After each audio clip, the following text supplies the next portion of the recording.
Hey, oh man, I did that again. Oh, the joys of live streaming. Hey, everybody, how are you all doing? And Brian Wilder, American Gold Prospectors. Yes, you were numero uno, but all of you are number one in my book. Andrews, too, maybe, too. But welcome to another episode of Tuesday Night Hangout Live. If you're listening to replay over at iHeartRadio or Spotify, thank you very much. Make sure to smash that 5-star over there and give me a nice little review. It'd be greatly appreciated. And if you feel froggy, jump over and catch the live every Tuesday night. You know, the link's right down there in the description of this podcast. But back to those who are here right with me right now. Tonight, we're having my friend from the land down under, the land of drop bears and kangaroos, Andrew from some of you might know him as CancerManAUS. I started a relationship with this fine gentleman when he was producing on a channel called Adventure Gold. And we go way back. Andrew and Adventure Gold goes way back with the FlashFam for many of years. It's a pleasure having this gentleman back on Tuesday Night Hangout Live that isn't an open line Tuesday where he's actually my guest for the night. Not that open line Tuesday guests are any different, but they're different, but the same. Know what I mean? Oh, whatever. But news. My very good friend and dredging buddy Bobby DePotty, Heather's and Scarlett, his oldest daughter, and Erie Deary have a GoFund. They're a little past halfway of their goal. These people would give you the shirt off your back, and they've never asked me for nothing, and they volunteered to come help when I was redoing our bathroom because we only have one bathroom. I think I talked about it a little during the tribute. But the link to that is over at the tribute show, which was last week's show, because he passed away over Thanksgiving weekend, and the Wednesday before that was his 53rd birthday. Oh, breaks my heart.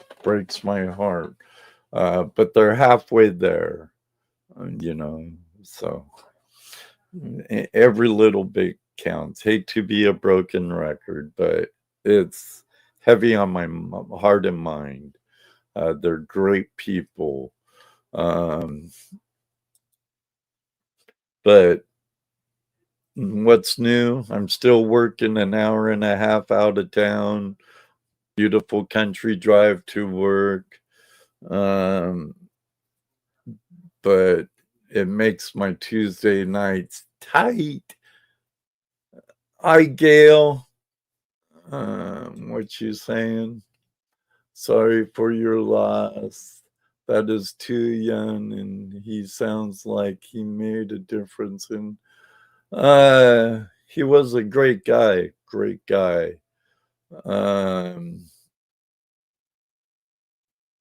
Yeah, and it was actually a relationship formed through YouTube and gold prospecting too, Gail.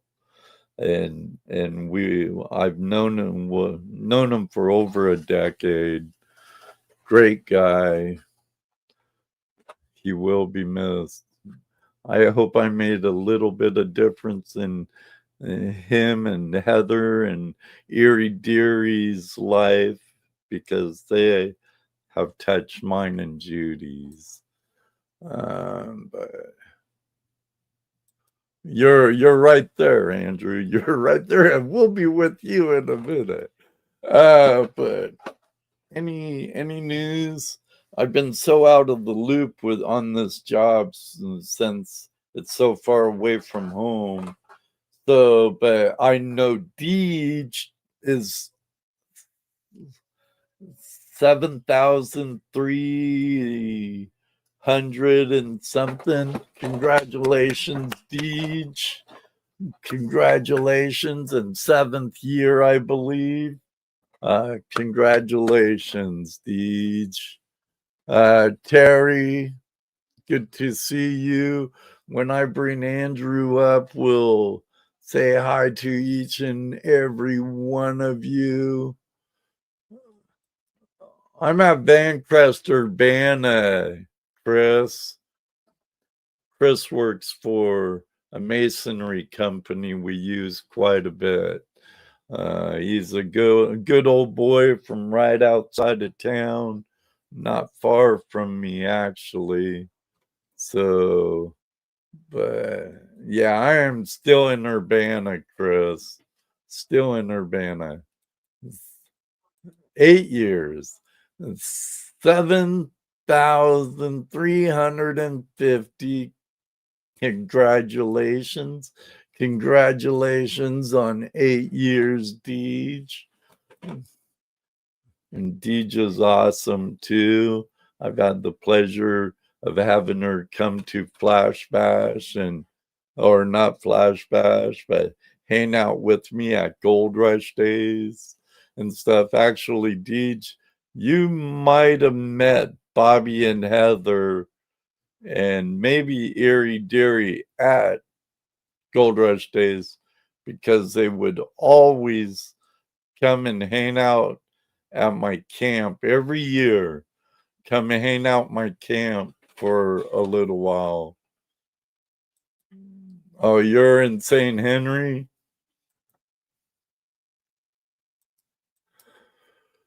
Justin, well, let me get Andrew and we'll say more to all of you in a bit. So don't go away, because I'm going to play this real quick, because my friend from up the road,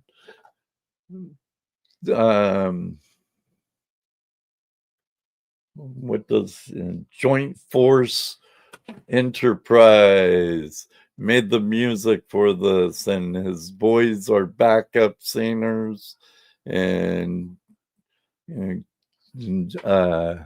Kobadiah did all the music and stuff. So I'm gonna use it because I like the tune of it, and you get to see some great people from great shows in the past during my intro. So don't go away. Andrew and I be right back. Hello, everybody, and welcome to another episode of Tuesday Night Hangout Live. It's Tuesday night. Hangout Live. It's Tuesday night. Hangout Live. It's Tuesday night. Hangout Live. With your host, Ed Marvin. Tuesday Night Hangout Live is a Flash in Your Pan production.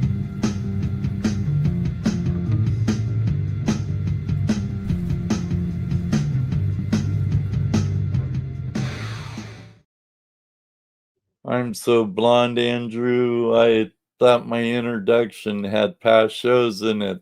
That's my intermission. Oh my goodness. Welcome back, my friend. Welcome back. It is good to be back, Great to see everyone in the chat. G'day all.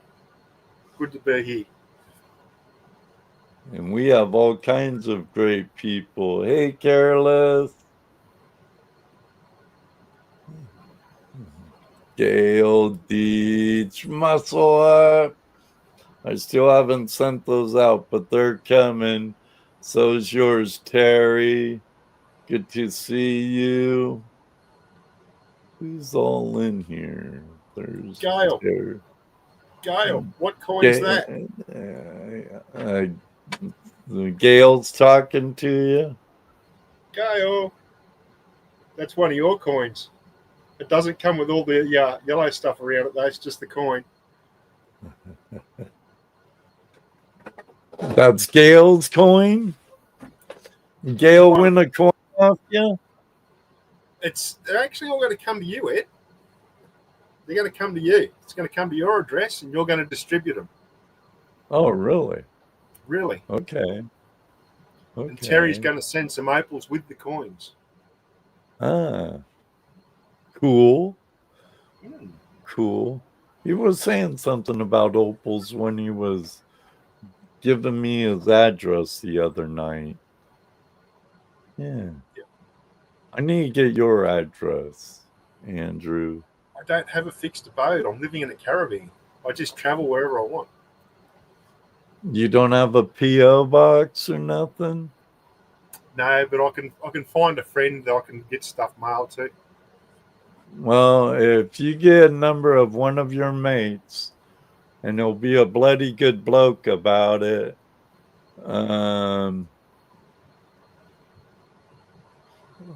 it won't be much because it's so expensive for us to ship anything there, but it'd be a sticker pack and one of my wooden nickels.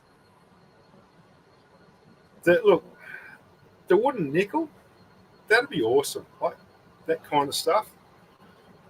Yeah. It's unique. They only come from one spot. Be made just for you. You get my smiley face giving you a thumbs up. Good work. I like it. Now, when I was chatting with Gail, I just said, you know what? It'd be a nice gift if I actually got one of every Australian coin, mailed it over to you, so you've got a full set of Australian coins. And Gail went, oh, that'd be really nice. I went, well, hey, it's just what we do. We're a giant family. Every single one of us. We're all part of a family. You gift stuff to family. You look after them. And I say, it's a small thing, but it means a lot for people to appreciate it. I like doing that stuff.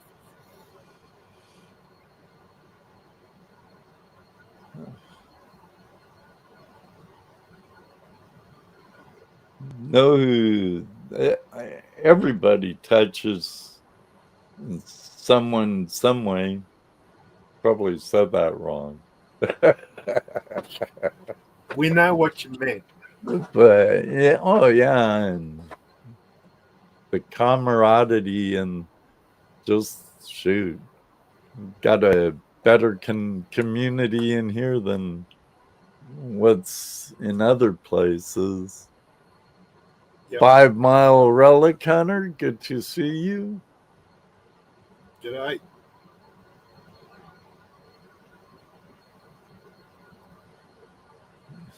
Yeah, he is.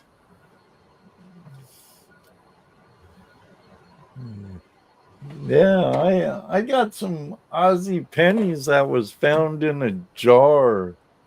Brad Welsh found them underwater in like a mason jar or something. Yep. And he sent me a few. They're up there on that shelf up there. Got the kangaroo on them? What over here? There's 3 with the roo on it, and then some older than that.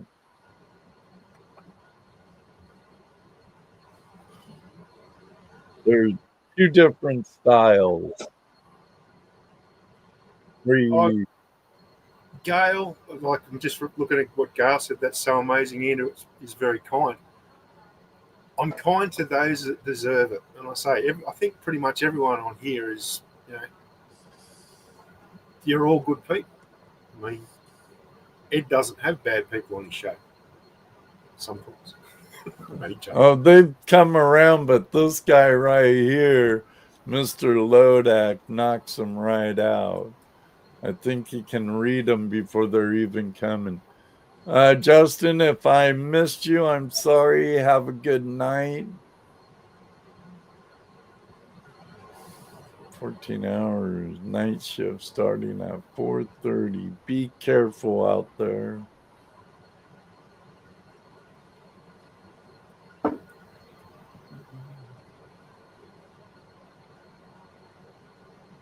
Remember what not to mention to whatever. Probably talking about Dream Mat or Hog Mat or something. Oh, no, it's not that. Anyway. Or No Gold in Utah or something. I got washing to go and do later. Say what? I've got washing to do later. Oh. It's an inside joke, Ed. Well, I'll let you in on it later on at the end of the show. Right. Oh, dear.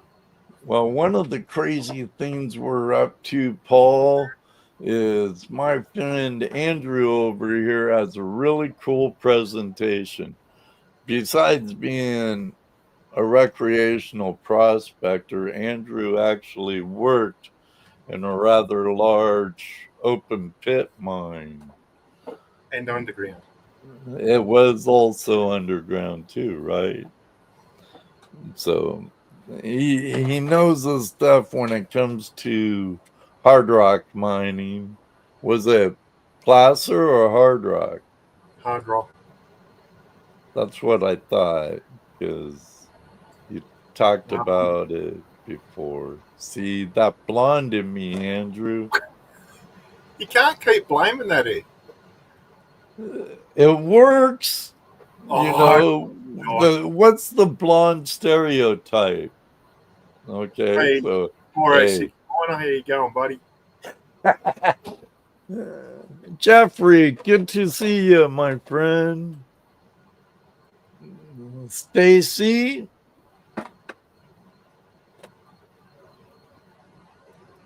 More like gray. Yeah, it's great now. It sure is getting great, Terry. What's a gray happen? That happens when you get older. Right. But I tell you what does keep the grey away. Vegemite. I left my Vegemite out in my shed, and it's been hot and cold and hot and cold. Does it ever spoil or go bad? This stuff will last for thousands of years. Look at it. Oh, I've had it. I got some out there. I've even ate it live. Honestly, if you actually want to defeat aging, it's so yummy, that stuff. Yeah, you're Aussie. If I did just what you were doing right now. That's better than ice cream, that stuff. Good old Vegemite. There you go, clean spoon. I actually liked it with a lot of butter on an English muffin. I'll tell you what's good. If you take a bit of toast, smear some Vegemite on it, and then put some cheese on top, stick it under the grill and melt it. That's what we call tiger toast. Melted cheese with Vegemite on toast. Brilliant. Yeah, it started being really good, Nothing but nasty. No, it's not. It's good.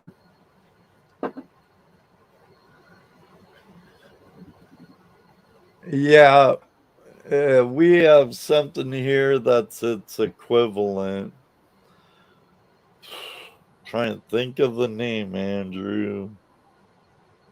Axle grease? No.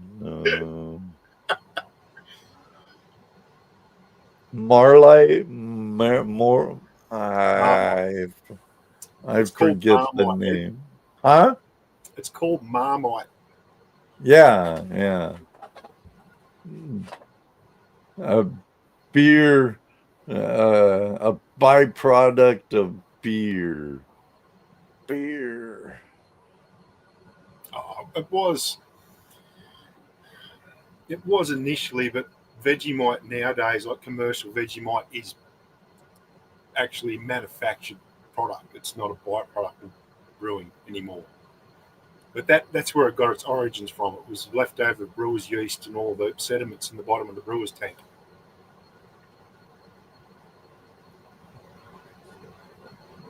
JP wants some. JP actually had some.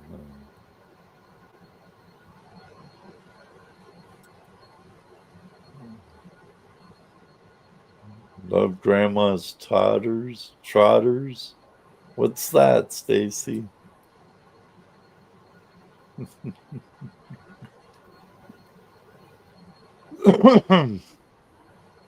Know what's funny? I was wondering where you were at, and this was a while ago.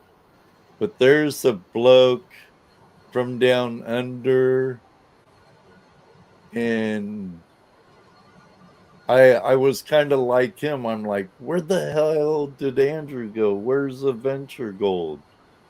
And then I saw a post from Murray, Yep, Murray River Prospecting. Vic. Say what? His name's Vic. Victor. Vic? Victor. Oh, but I saw his video about where the heck's Andrew. And of course, she chatted in the chat under Cancer, man. But is that why you stopped Adventure Gold, or what happened with Adventure Gold, Andrew? Because some of us are curious, especially me. All right. So I'm going to take an ugly story and I'm going to condense it down into a really quick explanation. Okay, Because didn't mean bring back bad memories. the thing with memories is if they're in the past, you let them go. They're in the past. But the reason that Adventure Gold stopped was, one, the cancer that I now have leaves me in constant pain. So, for me to go back and do what I used to do back in the Adventure Gold days, my body just won't allow me to do it. Okay. But the second reason was because I was getting harassed by, I'm not mentioning names, certain people, and it was coming in from all different fake accounts with different fake names. I was advised for my own health to actually shut it down, which I did. It was heartbreaking to do, but I had to do it for my own health. So Right. it was a couple of reasons. One, my body just won't allow me to do the stuff I used to be able to do. Second, it was to try and help improve what life I've now got without all the stress that was being put on me from the old channel.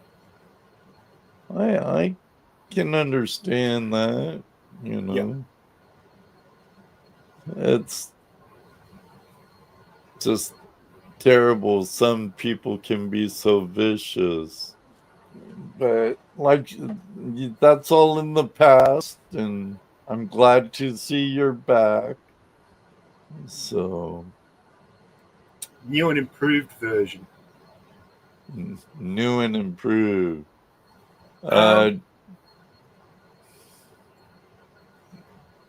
don't metal detect. I actually not long ago sold my mine lab. I've just got the $99 special that you can go down to the beach and just find coins and ring pulls and jewelry. But no, again, it's too hard on my body to do that kind of stuff now. But I still enjoy going and spending time sitting on a creek, and washing a few pans. Absolutely love it. It's always been my number one thing I love doing is just spending time on a creek, river, a stream, and just washing a few pans. It's one of the most relaxing and satisfying things you can do.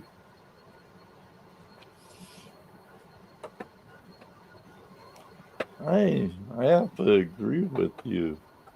Getting back to the bare pans basics, Yeah, can be and actually quite rewarding. it gives you a connection with the old times, like back in the gold rush days. You are doing the same thing, virtually the same thing that those old timers were doing, and it gives you that connection with history. And again, if anybody that knows me knows that I've got a real love of history, and I say gold prospecting history especially, but history in general, it teaches us so much.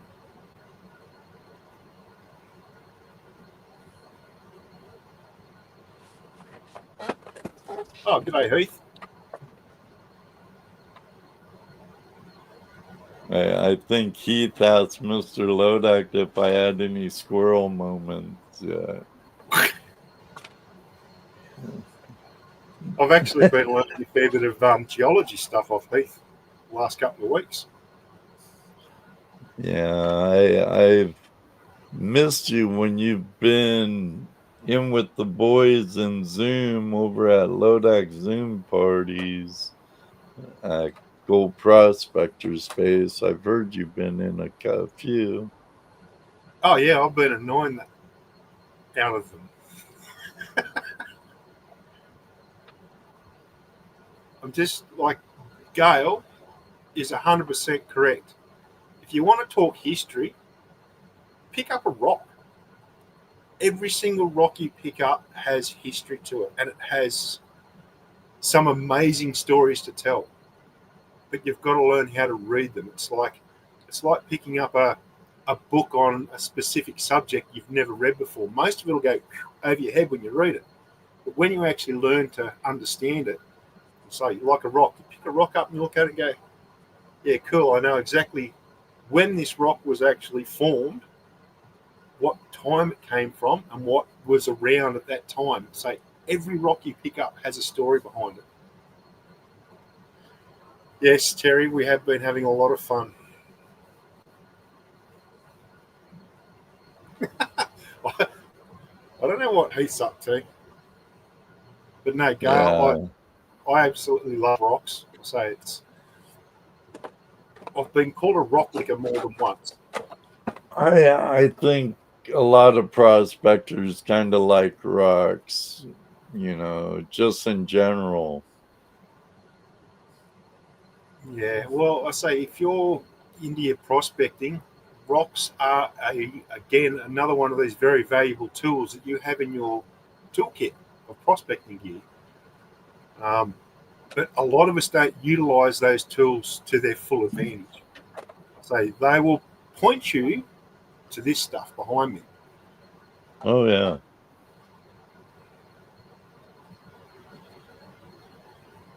Thank you, Heath. I appreciate that. Hopefully, you're going to enjoy what I've got to share with you today. Yeah. We could even get into a little of that if you want, Andrew. Why not? No Why time like the not? present. Right, right. Right. So, the whole gist of why I'm on the show today, this evening. So, I'm just going to go through modern mining methods because I think a lot of people out there, they've never actually had exposure to a gold mine or a copper mine or just any sort of metals mine. So I'm just going to sort of open up a bit of a window here and just give you a bit of insight as to what goes on inside a modern mine. And I say, I'm just going to talk about a gold mine. That picture there, that is actually the open pit. That was at the mine that I used to mainly work at. And I used to work at a few different mines, but that mine there was the one that I spent, best part of 12, 13 years working at on and off. So we'll get into it.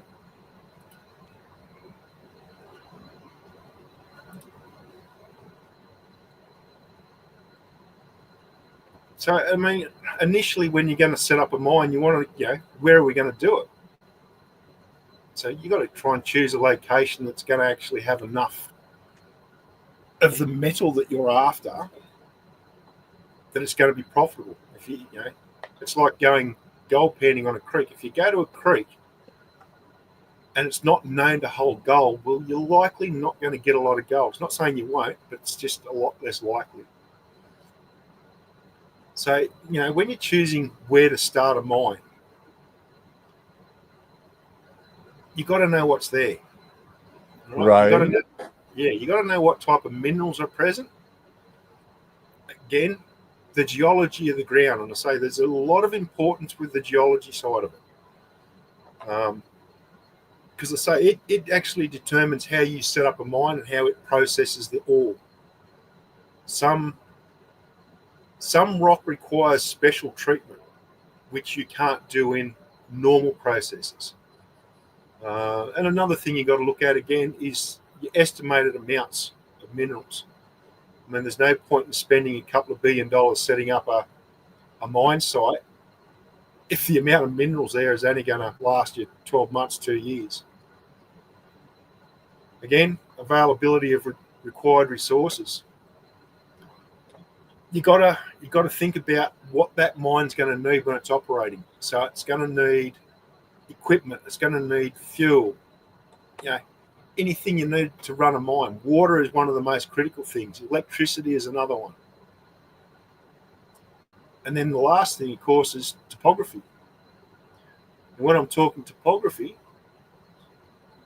sometimes a hilly area can actually work to your advantage, because if you've got altitude in a site, quite often it means you don't have to do a lot of pumping.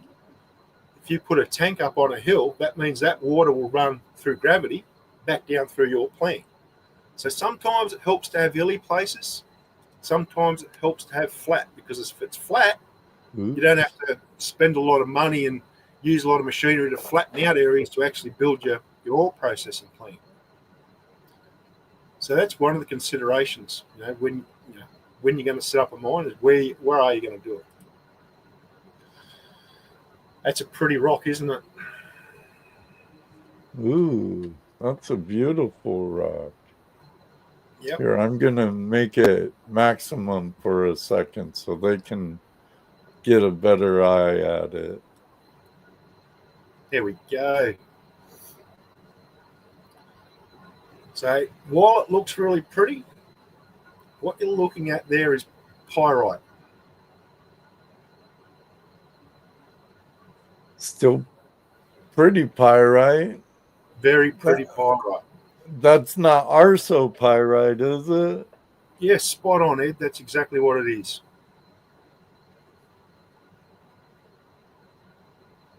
Gotta be kind of careful with that stuff, don't you? Yep. So I suppose we should sort of go into a little bit of in-depth on what that is, Ed. Sorry. I'll shut up. No. You're already on the money. You knew exactly what you're looking at. So when you're talking this rock here, it actually contains arsenic, which is a naturally occurring mineral. And again, this comes back to talking about knowing what minerals are in the ground when you're actually setting up a mine site. Yeah, bud, it is a really nice rock. But like Ed said, you've got to treat it carefully, because some of the minerals can actually be quite toxic.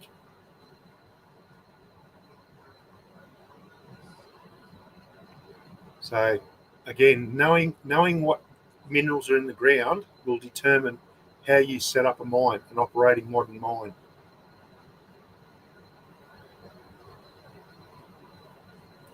Yeah, it's a pretty rock. Right, moving on. So once you've actually determined what minerals are there, guess what? If you're under an exploration license, that's where you stop, because you're not allowed to actually mine that out of the ground. with an exploration license, you're allowed to look for the minerals, you're allowed to do testing, but you're not allowed to do any mining. Right? So once you've done all your testing and you've got your core samples, which they will tell you exactly how big the ore body is, what's in the ore body, what type of rock the ore body is in.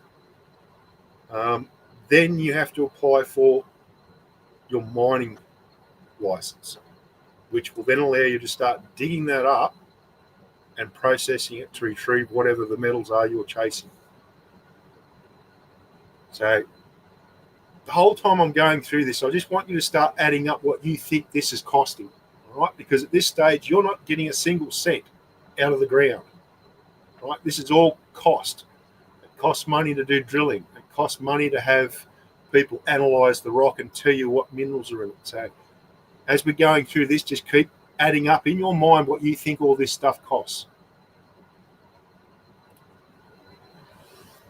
Now, again, you got to spend money to make money, and nothing is truer when it comes to mining. And I've just picked on like a mine site in Western Australia, and it's called Telfer. Now, if you think about this, if you've got to bring resources to this, which Telfer is actually in a desert, right?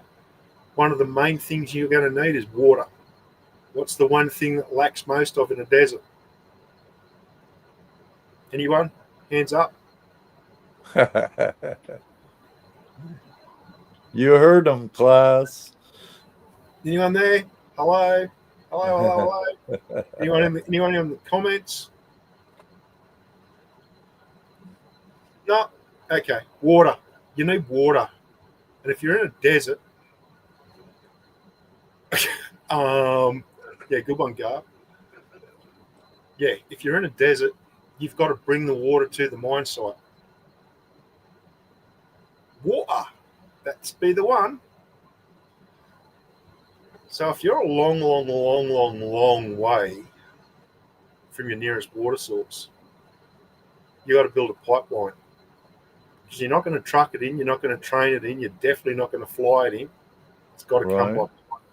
So again, you got to start spending that money, putting these things in to get what you need. You get your resources into that area to start operating your mine. And again, if the area you're looking at doesn't already have roads, doesn't have railway lines, doesn't have an airport, well, then you've got to start building all that stuff to get to your mine site. So again, keep adding this up in your head. How much is this costing? So again, he's about right. 2 million to make one. 2 million to make one. Again, I'll touch on this later, and whether we actually do it in this piece or whether we do it afterwards. I'd like to be able to do it here because I say this is the kind of stuff I want to share with people because not many people know anything about this. Right. Again, so if you've got or your the reclamation part too. That's right at the tail end of it. Yeah. But go ahead, teacher. We're all yours, my friend. And I can tell you now, generally the people that actually start the mine are not the ones that do the reclamation at the end of it. Right. Just generally speaking. They always sell the operating mine as it's sort of starting to get to the point where it's no longer being profitable. Then the next person that buys it gets as much as they can out of it. And then possibly if somebody else buys it because somebody's, fiddled the books a little bit, they end up with something that's non-profitable, but they've got the job of actually, replacing the land and making it back to the way it was originally. G'day, Banshee. Funny thing, muscle up. I will talk about the gold in the ocean shortly at the end of this. Because I say I've got some interesting facts about gold and seawater that people will find interesting. Anyway, let's move on. your accommodation. So you've got to, if it's a remote area, you've got to have somewhere for people to live and, you know, spend their downtime. Mm-hmm. Recreation. And again, you've got to have laundry. Power. Can't operate a mine without power. We've already Right. covered water. Again, if you've got people living in a remote area, you've got to have food storage and preparation areas, like cold storage, kitchens, meal rooms. Again, another critical one, emergency services. You've got to have medical there. You've got to have fire there, and you've got to have specialised mine rescues. Yeah. This is all money you've got to spend before you start making a single cent from your mine. It has to be there to start with. And probably another one that not many people think about is waste disposal. And sewage is a big one. If you've got 1,000 people at any given time on a site, that means there's 1,000 people using the crapper. You've got to do something with that sewage. You can't just run out on the ground. So you've got to have a sewage treatment works. You've got to have a way of disposing with just your general waste. And most modern mines recycle as much of their stuff as they possibly can because it is a reduction in cost. I'll say going back towards the actual mine operation, you need to set up process water dams and tailing storage dams. And again, these are large areas. If you're on a hilly area, if your topography is very mountainous, constructing water dams and tailage storage dams becomes a very, very, very big task.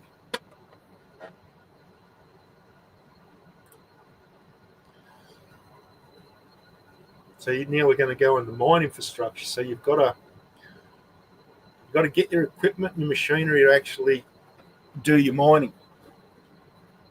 So be it underground mining, be it open cut mining, you've got to have machinery to do it. Right. Then you've got to construct your ore processing plant. And I know people will be going, like they're starting to add this stuff up in their head and they're going, how much is this actually costing? If you want to set up a brand new mine site, brand new, we're talking billions. All right. That's just in physical stuff you buy. When you start getting down to, and once you've actually got it all built, then you have to go into what they call commissioning stages, where you've got to test every single part of that mine. Ore processing plant must be run in a commissioning state to make sure everything works as the way it was designed to work. And I can tell you from past experience, it normally takes 3 to 4 goes of commissioning before they get it right.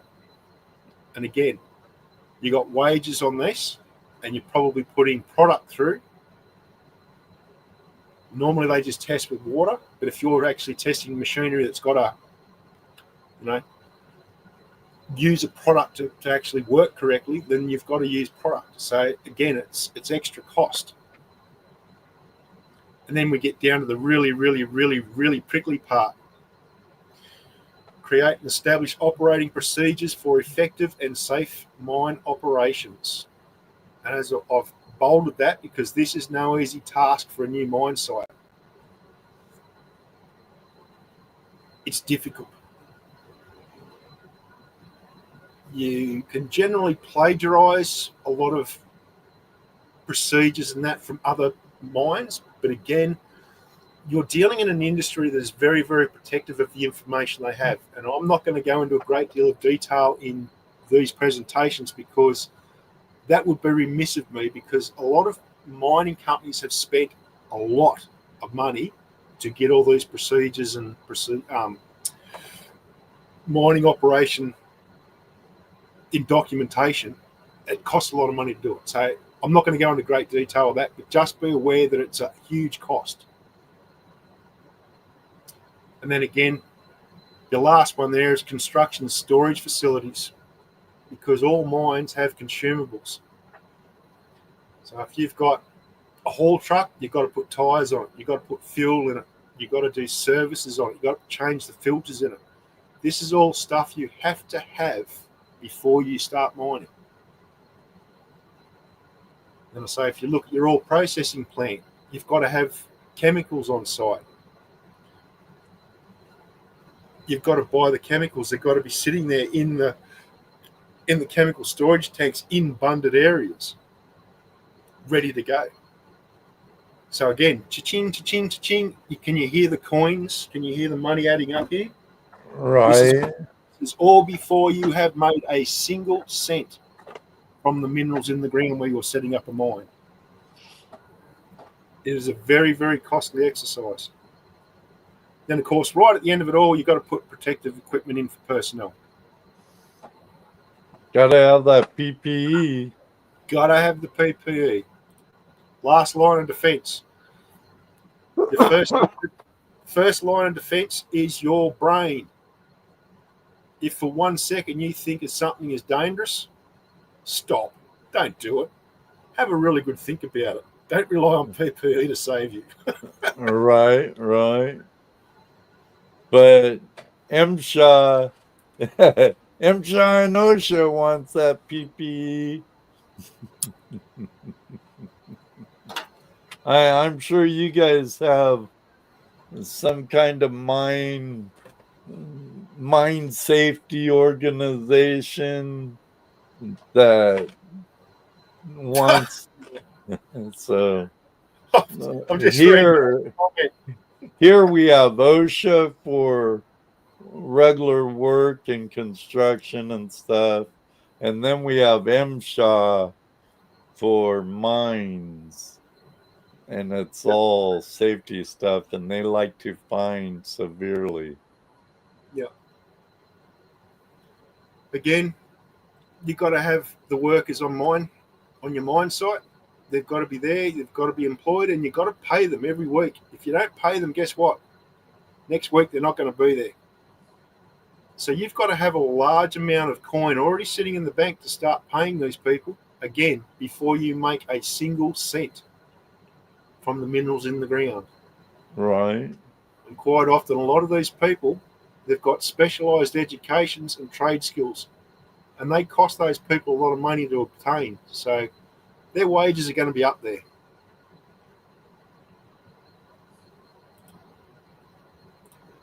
Right, so that's the end of that slideshow.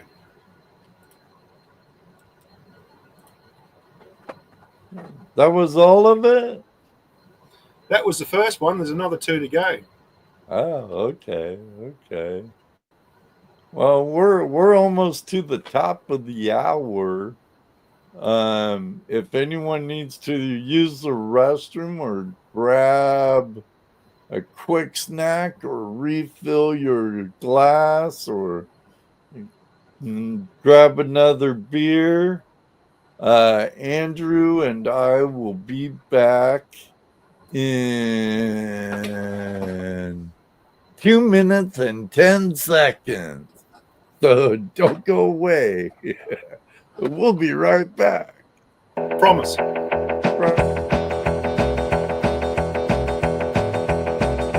Take a break, but don't go far. Gold fevers burn like a shooting star. Grab a snack, stuff gold without still more stress. Instead of spitting the talk I walk about, shovels in the dirt, pickaxes high, treasures waiting, reach for the sky. Tuesday night, hangout live, don't go away. We'll be back real soon, there's more to say. Legends of gold, secrets untold. Hunt's not over, there's more to unfold.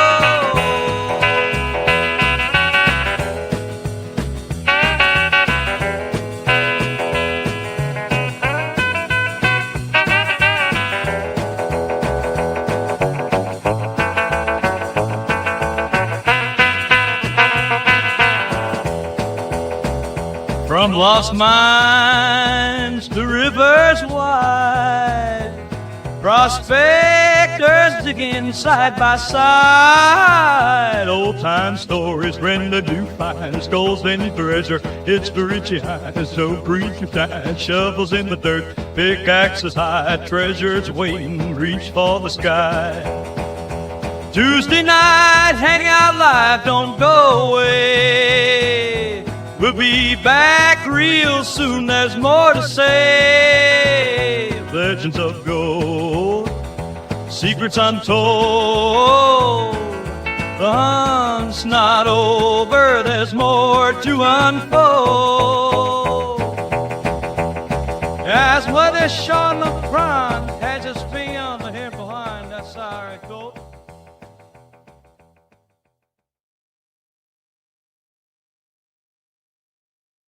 Welcome back to the show, everybody. I'm glad you like it, Larry.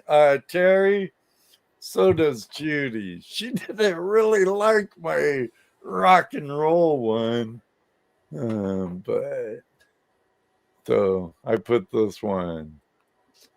If you have any questions, don't be afraid to ask the man right there. Well, that fella here can answer some of them. They already knew what the pyrite was.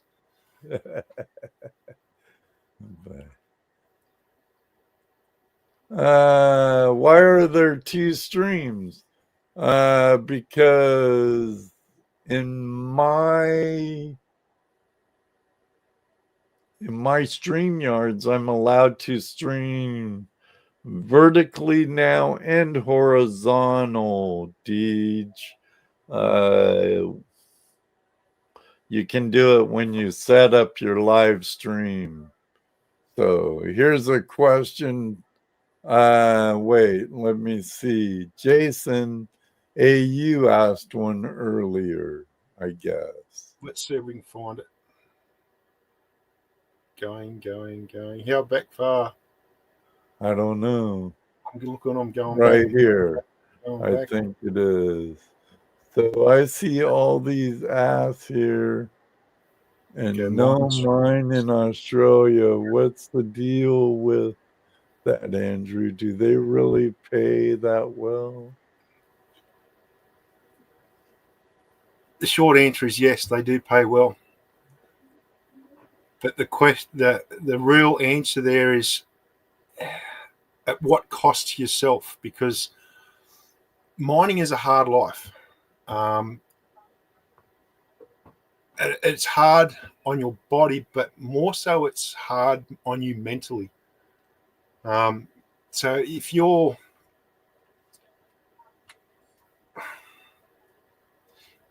away from your family for extended periods, I mean, some mines here in Australia, they have what they call fly in, fly out, which you guys will be familiar with. To reduce the cost, the running cost of a mine, what they'll do is they'll fly you in and you might spend 4 weeks working. That's 7 days a week. Could be up to 16 hours a day. That's the maximum hours allowed to work in a 24-hour period. So if you're away for that many weeks from your family, from your friends, the cost emotionally and the cost on your family and friends is very high. Again, it pays well, but you've got to think about the actual costs to yourself. It's okay, money's good, but it's not everything. So if you are actually considering doing that, I would recommend you do it when you're young and you're not in a full-term relationship. Earn your money, save your money, don't spend it. And this is where everybody goes wrong when they go working in mines. Save that money, buy what you need, and get out. Because as you get older, mining life becomes very, very difficult, especially on your body. I mean, my hands now, like I can barely hold a gold pan. They start to hurt that much. And I say, part of that's the cancer, but part of that's just wear and tear from doing physical work in mines. So yeah, it pays well, but the cost is pretty huge on the body and the mind. Thank you, Terry, for the $14.99 Australian super chat. I appreciate it. I'm just going to answer this question. Andrew, are you going to be opening up a mine anytime soon? As soon as you send me the check, Heath, we're into it. Right. Make sure there's lots and lots and lots of zeros on that check, though, my friend, because we're going to need them. Lots and lots. But what about a smaller scale mine? Yeah.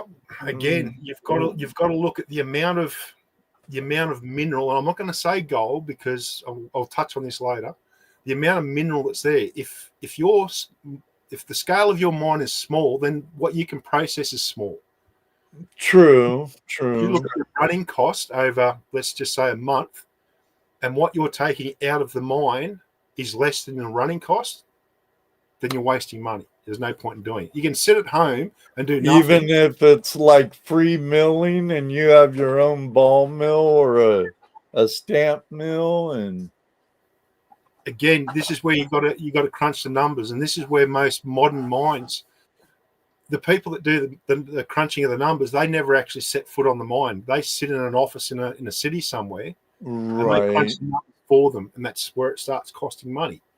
And they'll look at your drill samples, and they'll virtually work out how much minerals there, how big the ore body is, do their math and work out and go, right, you need to how many yards per ounce of this and that, and other byproducts being copper, silver, zinc, lead, whatever. What's usually associated with gold? Copper, lead, silver. You're the miner, you know better. How many tons per ounce from that mine you worked at? I love that question because I've got the answer already prepared.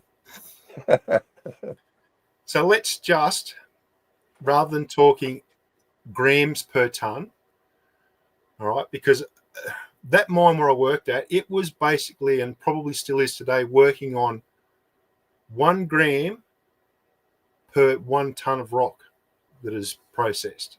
1 gram? 1 gram of gold, that's gold, per 1 ton of rock. Now, if you want to put that into a different perspective, all right, I'm going to put it to you in a different way. If you look at a small car, and I was talking to the boys in the after party about it. If you take a small car, which weighs 1 ton, essentially what you're taking out of that car is 1 paperclip. That's a profitable mine. He said, get started, it's in the mail. Sure. When I get it, then we'll talk. Okay. When I get that, I'll just look at how many zeros are on it. And if it's got lots and lots of zeros, you'll get a quick reply. If it's only got 1 or 2 zeros, the reply might be a fair while. Oh, yeah, I could see that easy, Mike. Again, if you're drawing power from the main power grid,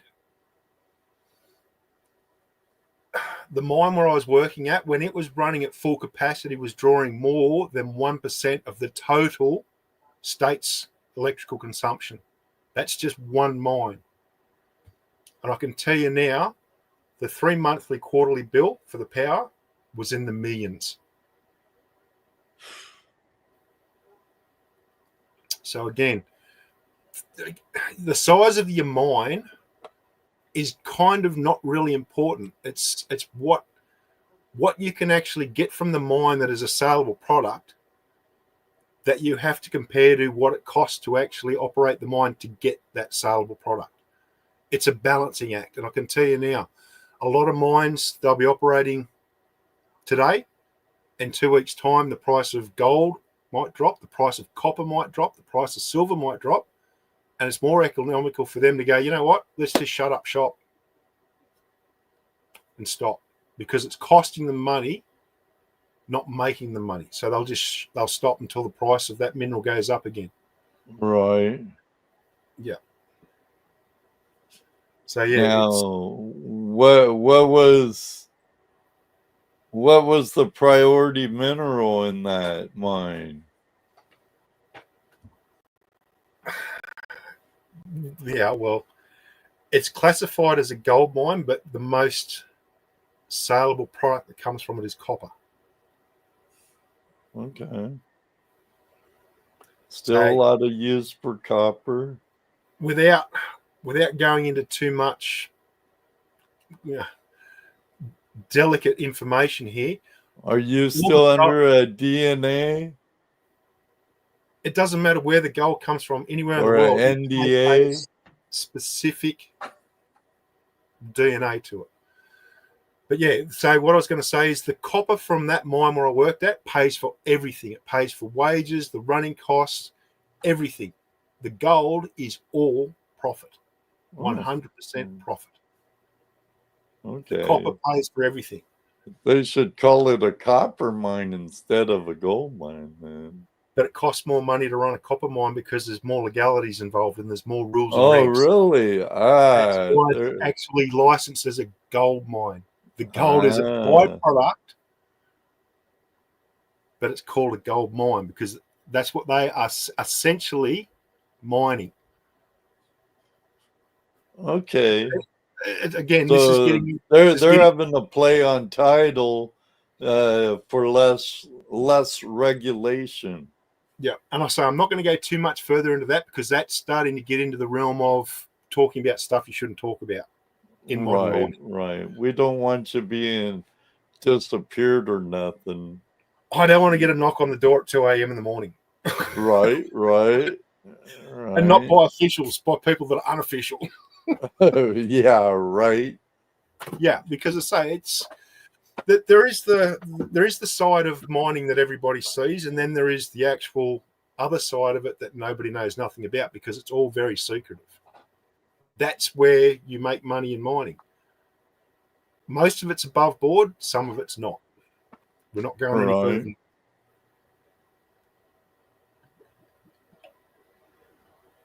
It's like owning a business. Do you declare everything on the books? I cannot confirm or deny that. That's exactly right.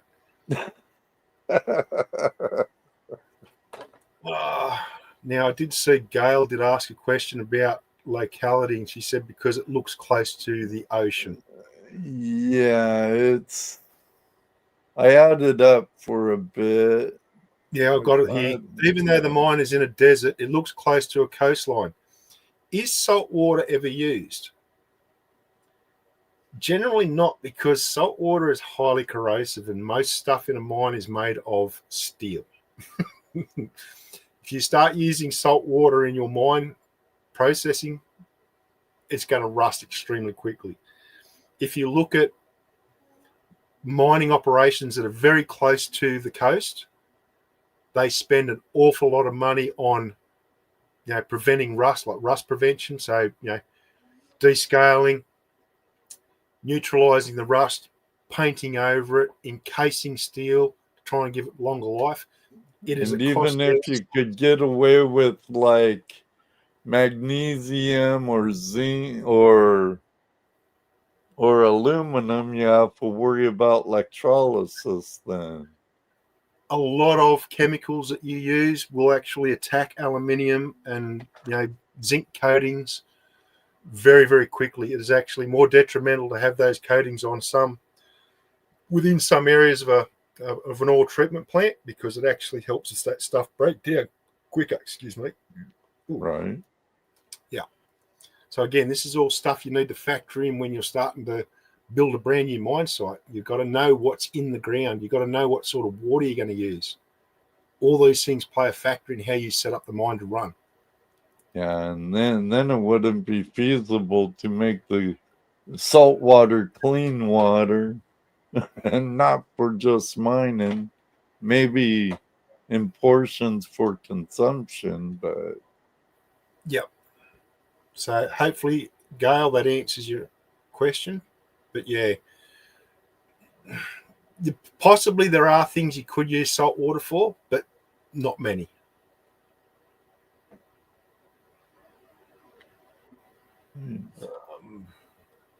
Yeah, I'm just going through some of the chat here. Yeah, no, just if you got questions, don't be afraid to drop them in the chat here. Or say somebody will pick it up. Yeah, put a big Q in front so I know it's a question. Hey, Heath, what was the address you sent the check to? Just out of curiosity, I just want to know.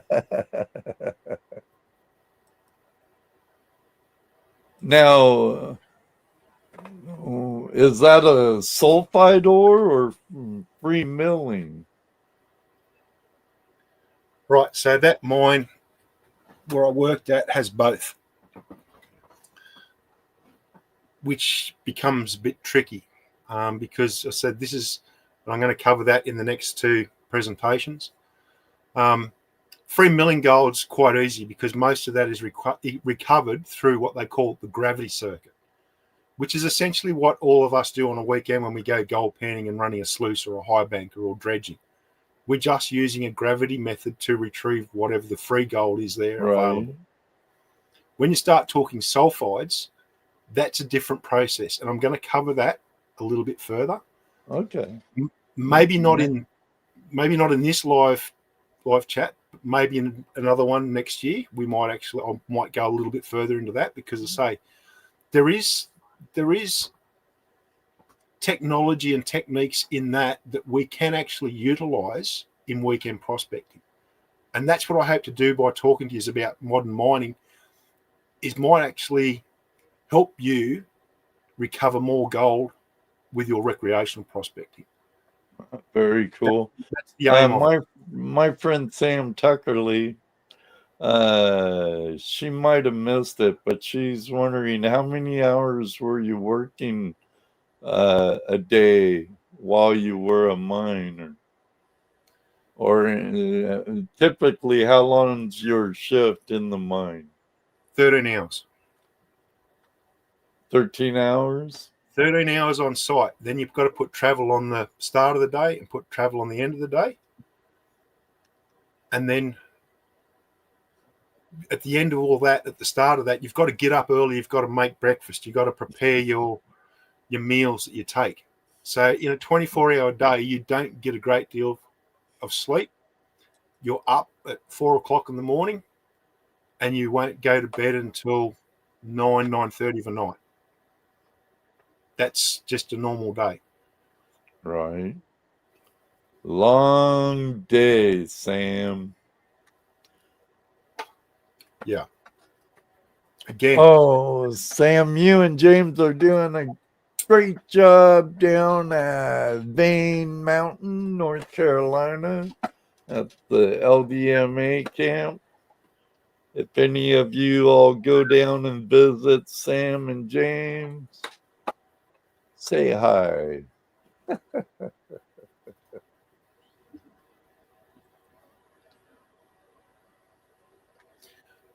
The other thing, Jason, I will say is, and again, you've got to weigh this up. The mine I worked at had multiple rosters over the time I worked there. So some of them were 6 days on, 6 days off. Some of them were 7 days on, 7 days off. Sometimes it was 14 days on and 7 days off. Sometimes it was 14 nights on and 6 days off. And I say 6 days off because that first day that you have off, you're asleep. You've got to try and get your sleep pattern back right. So if you come off night shift, your first day off is spent sleeping. You don't automatically go back to being awake of a day. It's a hard life. Anybody that thinks it's just easy money and you're going to be able to handle it, you're not going to handle it. If you do a bit of research into it and you actually look at people and talk to people that have worked in these mine sites for many years, they'll give you a really good indication of what you need to be mentally prepared for if you're going to go and work at one of these modern mine sites. It's not an easy thing to do.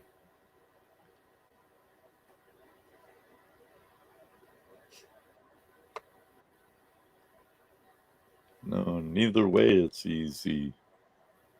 even out as a recreational and a weekend warrior, sometimes it's not easy. No.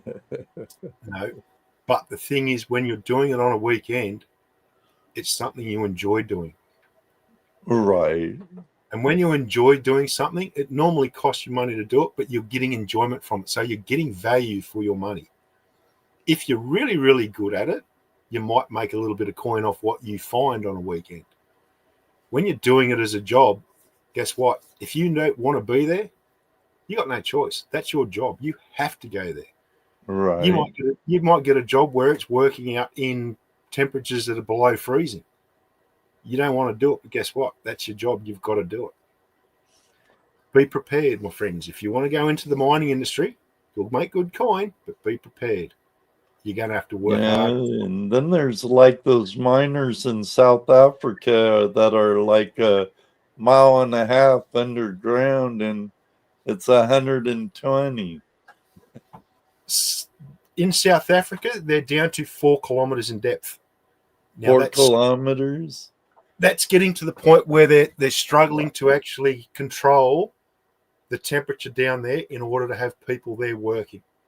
So they're coming to the absolute physical human limits of how much deeper they can go.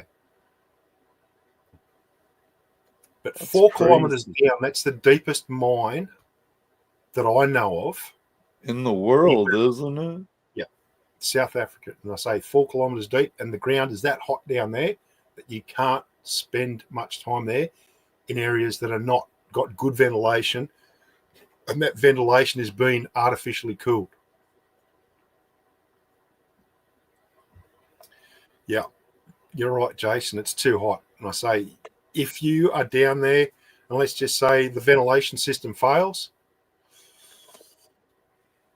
that's dicey stuff.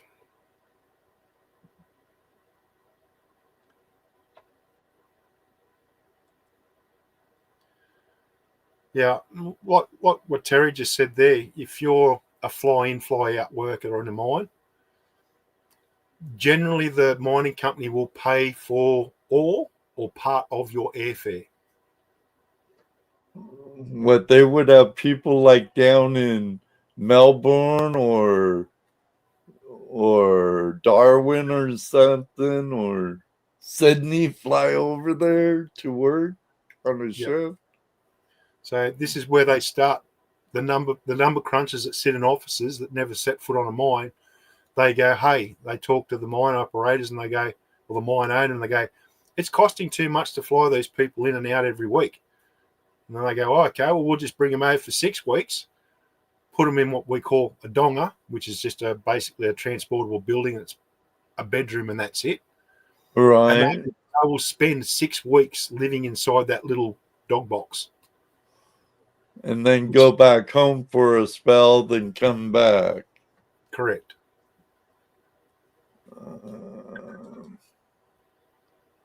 Miners might be exactly what would be needed on Mars. G'day, wrench repairs and prospecting. John, good to see you. Good night, Deej. Thanks for hanging out. And again, congratulations on the 8 years and 7,350 subscribers. You're getting there, sister. Keep up the awesome work. Right, Ed, I reckon we might hit this next little presentation. Okay, sounds good. Let me bring up the other screen. Oops. You might have to reshare it.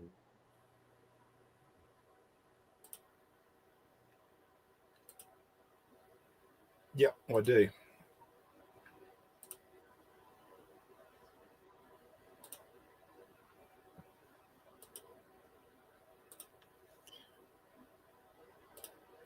Give it a I second. envy you and I don't.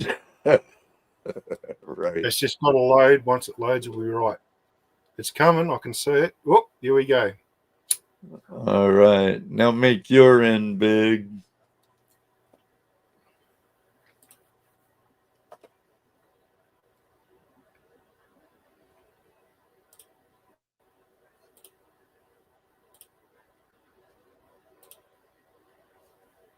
There we go.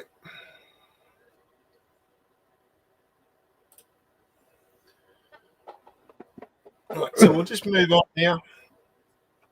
We've got our ore processing plant set up. This is another mine. This one's actually at North Parks. It's called North Parks Mine. You can see that big roof. You've got the conveyor runs up and it drops through the top of the roof. That's their stockpile. That's what feeds into their ore processing plant.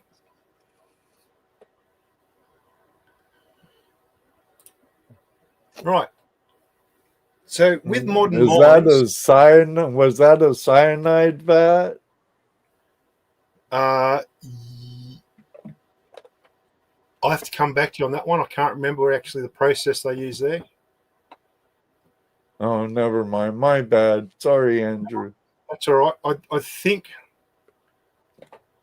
think yes, there was. I do. Yes, there is. There was cyanide there, but that large tank you were looking at was probably what they call a thickener.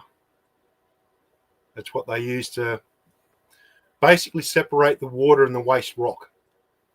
Because again, water is a very valuable commodity, and you don't want to pump too much water out to your tailings dam because then you've got to pump it all the way back again. So what they generally try and do is they try and make that waste rock as thick as possible, but still pumpable. So what gets pumped out to the tailings dam is basically a really thick, gluggy mess. But again, this is going into how these modern mines operate.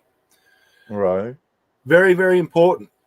Size is the most important factor. And it is very, very important when it comes to modern mines, because if the gold's too big, it doesn't get taken out of the system. It stays in the grinding circuit and goes round and round and round until it comes down to a certain size. Generally, the size most mines aim for is 0.75 millimeters. All right, so that's not even 0.1 of a millimeter.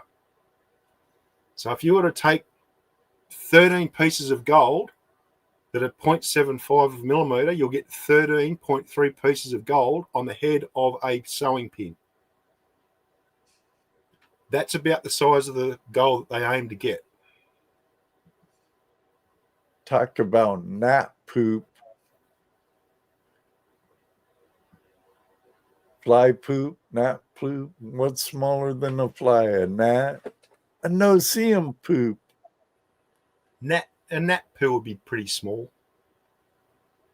But yeah, that's generally what they aim to get. Now, the more gold they can get to that size, and the quicker they can get it to that size, the more profitable that mine will be. If the rock you are milling or the rock you are processing through your ore treatment plant is extremely hard, guess what? It's going to cost you a lot more money to get it down to this size, this 0.075 millimeters. So again, knowing what rock is there before you start determines what sort of process your ore treatment plant will look like. It may have different grinding, it may have different crushing, but they all aim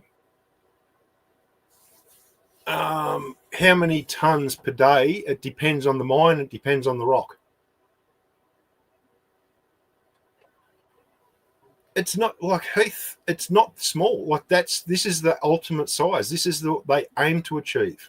And again, this is why I want to talk about this, because what it's going to do is it's going to actually give you a bit more insight into what you're actually losing on a weekend prospecting trip. Okay? Because if we think about the size of the gold we get when we go gold panning and sluicing, it's way bigger than that. But you've got to remember that all creeks, streams, rivers all have this gold and smaller.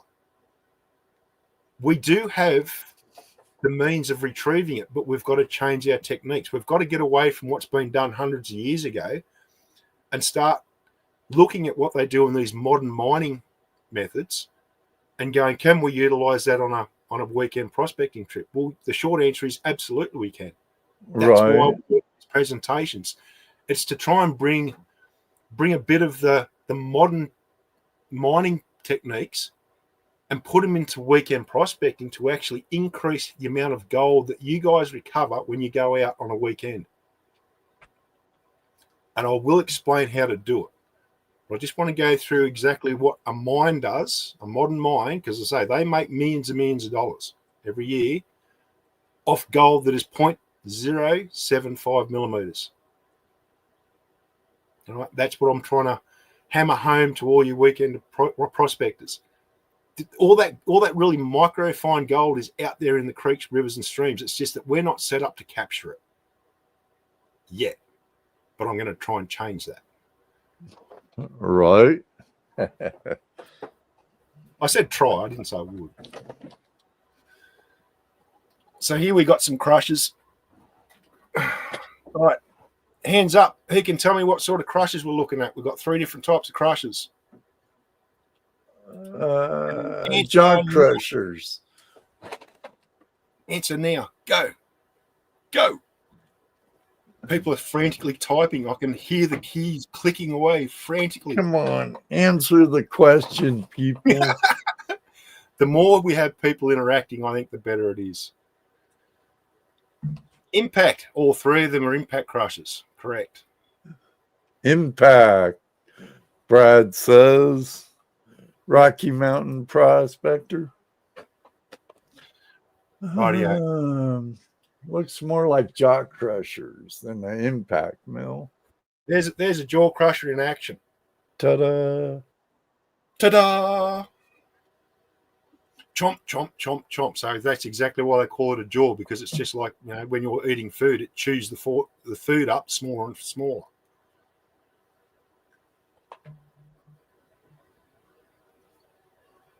Now, you can adjust a jaw crusher to give you finer rock.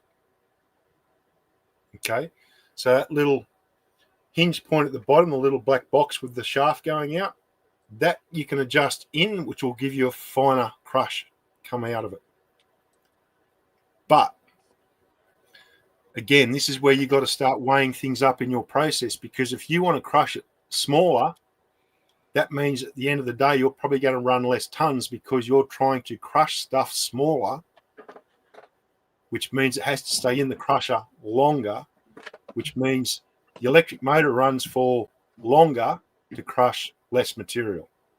It's a balancing act. Right. So sometimes, because I say, generally with a jaw crusher, they crush it down to a manageable size that will go onto a conveyor, an overland conveyor or an underground conveyor. That's basically the only thing a jaw crusher does, is makes it into a manageable size. So you don't have to use a dump truck. You don't have to use a front end loader. You don't have to use an excavator. It makes it small enough to go onto a conveyor. So it makes the whole operation run faster, more economical. So it's actually going to give you more tons through your plant and cost you less in power to run the machine to crush it.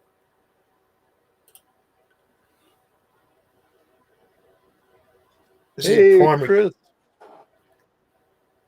primary cone crusher, what they call a gyrating crusher. Now, generally you see these things at a ROM pad, and that's where they take your haul trucks. They might be hauling 600 ton of rock and dirt. That's what gets tipped into there, what comes off a dump truck, off a haul truck. So if you want to compare the size of that crusher that we're looking at there, that car that just dropped through, that rock that just dropped through, that's about half the size of a car, an average family car. That's how big that is. So that frame that runs up over the top of it, that's called the spider. And it holds the top of that cone, and the bottom gyrates around the bottom.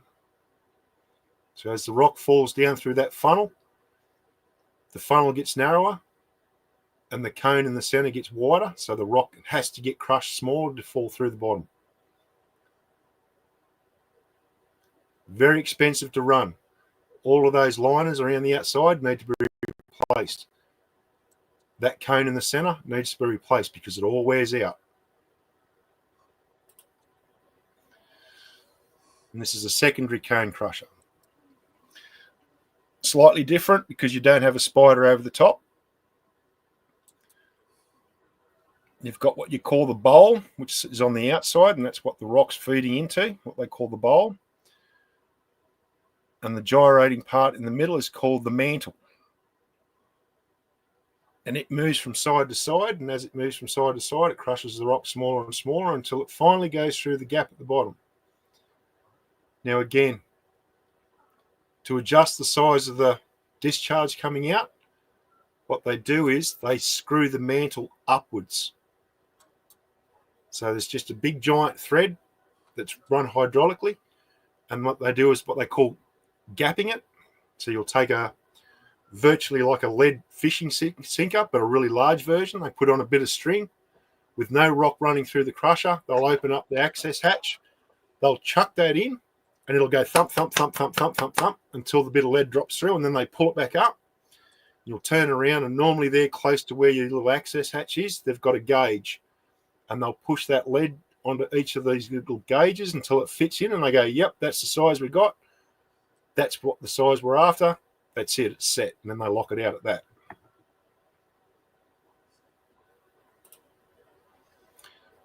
And now this is what they call a HPGR, which is high pressure grinding roller. Forget the grinding part because it's not actually grinding, it's crushing.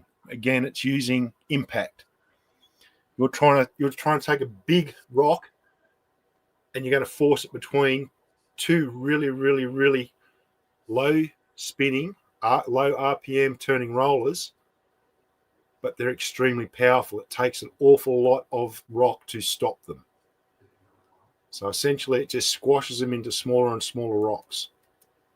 So it's virtually like the diagram is seeing. Big rocks go in, goes through initial crush, which brings it down half the size, and then it goes through again, which will reduce it down to, 4 times smaller than what it was.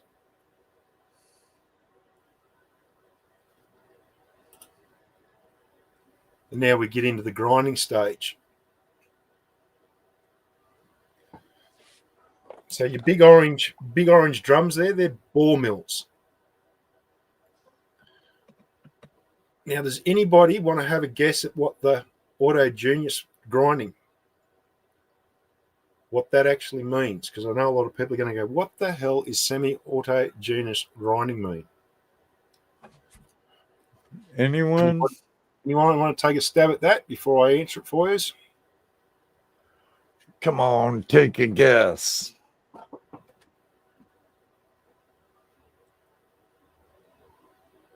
Oh, there you go. Mr. Lodak, he knows. He's got written there, I have every idea in the world of what that is. Well, drop the answer in, my friend. Right. Don't worry about the semi-word at the part. Autogenous. I'm not even saying that right. So it's exactly what happens in a creek, a river, or a stream. It's just rocks grinding and banging on each other. It's just using rocks themselves to crush and grind. That's what the auto is. All right. When they say semi, it's because they put some steel balls in there, what they call grinding media. And that's what we're seeing in that little diagram there when it's spinning around. The blue is actually steel balls. So what happens is as the ball gets picked up on the edge of the mill, comes up, and as it drops, it lands on rocks. And again, this is where it gets tricky because if you don't put enough rock in there, guess what the steel ball is going to land on? Another steel ball. It costs money to buy steel balls, and if you start destroying them, you're wasting money. So you've got to have the amount of rock inside your ball mill right. Too much, won't grind. Too little, you're just going to start destroying the mill. Calculation, mass. You gotta nut all this stuff out. And how they generally do it is they listen to the sound that the ball mill makes. So around all these ball mills, they have all these microphones, and they listen to the sound of the rock and the balls and the steel going around inside it, and that's how they determine whether they've got to add more steel balls, more rock, or more water. Because this is where water starts entering the system when you start the grinding. In the crushing with the jaw crushers and the cone crushers, there's no water. You don't want water in it because water wears parts out very quickly. This is where water starts into the grinding circuit. Now, Lodak wants to know, do they have to be steel bowls or could you use iron? Good question, because that all depends on the type of rock you're working with. If you use something that's really hard, like as in a grinding meter, as in your steel balls, you've got to make sure there's plenty of rock in there. Otherwise, it's just going to destroy the ball will actually smash. If you're using a soft rock and you're using really hard balls, it won't grind. So you need to go with a different ball, which will maybe an iron ball. So again, this is going back on the engineering side of it. If you have a really hard substance and you want to grind it down, you've got to use something soft to grind it. If you use something hard, they won't work. You've got to have soft and hard in order to get a grind happening. So again, the type of steel ball you use depends on the type of rock you're trying to actually grind down. Good question. Apparently there's a joke in there because I read it wrong. Do you have to have balls of steel or can you have iron balls? Well, okay. Yeah, I ruined the joke. But anyway, it was a good question. I ruined it because I said it wrong to you. It's all right, because it led to the fact that I actually spoke about the different types of grinding media that you can put in them. It just depends on the type of rock you're grinding. So it wasn't wasted. Right. Wasted at all. All mills cost the most effective one is the one correct to the rock you are crushing. Correct. And I say it's think your of a ball balls mill are going to be hurting, right, Terry? It does answer many questions. That's good. Think of a ball mill as a carburetor. All right. And if you're driving from sea level and you're driving up over a mountain range, what's going to happen to the tuning of that carburetor as you're going up in altitude? It's not going to work. Your tuning goes out because you're starting to change the amount of mixture that's going into your carburetor. You've got to retune it. Old school cars that actually had carburetors that you had to tune with the screwdriver and, adjust the fuel mixture and the air mixture. That's old school.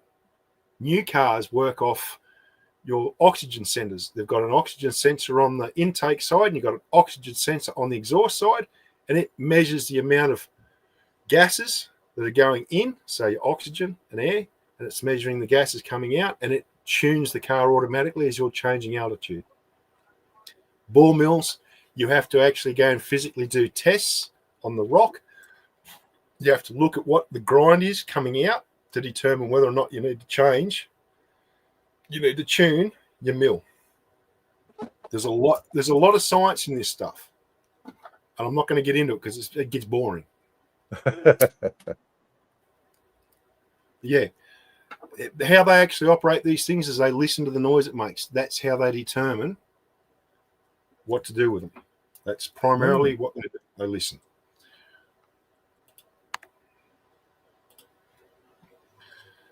Screening rock classification. Okay, we all know about screening and classification. We all know that it helps when you're out there chasing gold. Again, we'll get some conflicting answers here because some people go, nah, it's not worth the time and effort. in some circumstances, you're 100% right. It is not worth the time and effort. In other circumstances, it is critical in actually retraining and capturing gold.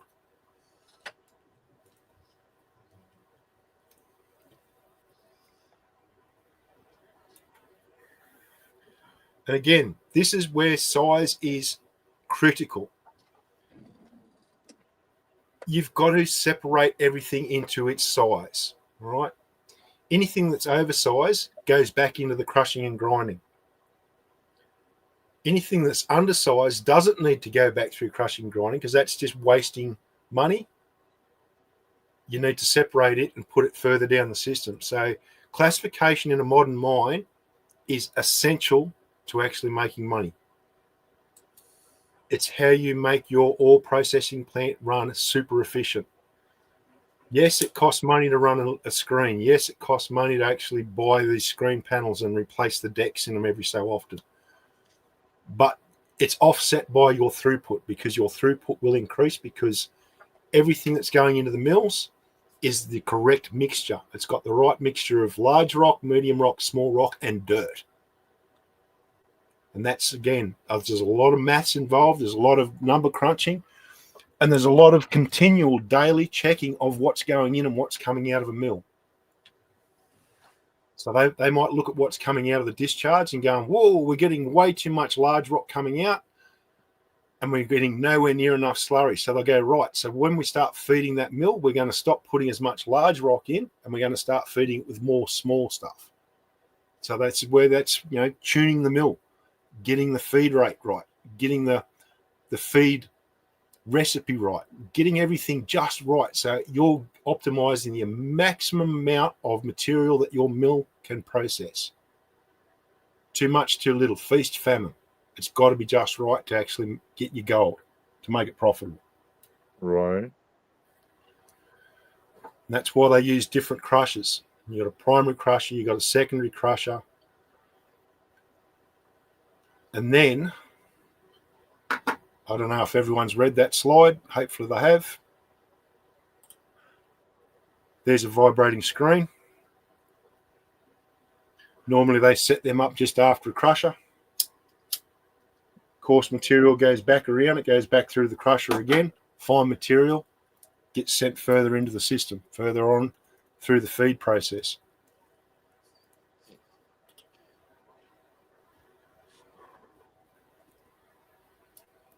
So your bore mill, they have screens in them. Essentially, it is to stop the grinding media from coming out. So if your steel bore is 6 inches in diameter, the first screen inside your bore mill is going to be 4 inches. So anything that's smaller than 4 inches will actually come out. Anything that's larger will stay in the mill and keep going around and around until it's broken up to fit through that screen. That screen sits vertically in the back of the mill. After that, you've got what they call the trommel box. And basically it's the same as any trommel you've ever looked at before. It's just a big rotating screen. So anything that's large that doesn't fit through that trommel bounces along, hits a conveyor and gets taken out to what they call pebble. So you'll have a pebble stockpile. That's the pebbles that are being ground up. They go back into a regrind and then go through what they call a pebble crusher, which again, it's the same cone crusher, but the gap is set much smaller. So you can utilize a crusher to do a few different operations, but the more crushers you have, the better you can actually tune what feeds into your mills initially. Because the less time material spends in a mill, the more profitable the product it is that comes out the end. So if you get your recipe right that goes in, what comes out the other end is basically dollar signs.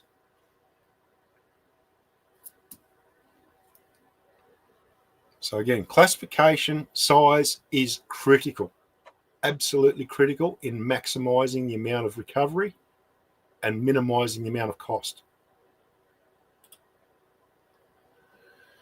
So with your pebble crusher, What you do not want to do is you do not want to put steel balls through it, because guess what? They don't crush. No. All they do is they damage your crusher. So you spend a lot of money replacing bowls and mantles and damaging hydraulic and drive equipment. If you take something that is uncrushable and put it in a machine that is designed to crush, something's got to give. And normally it's the machine. The steel ball, it don't care.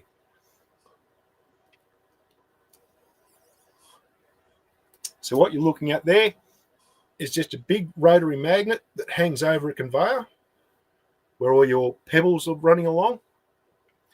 It is strong enough to pick the balls up out of the pebbles and put them off into a ball bunker on the side.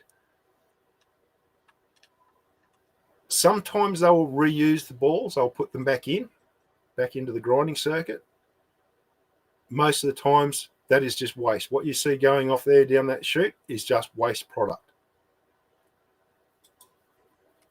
Again,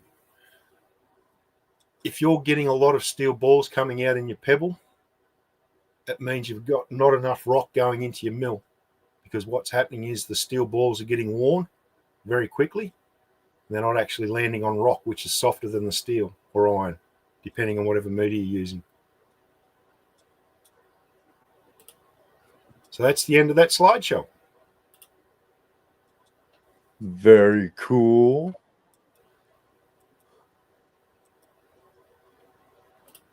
That's the end of that one? Okay. I better show my ugly. Wrong button.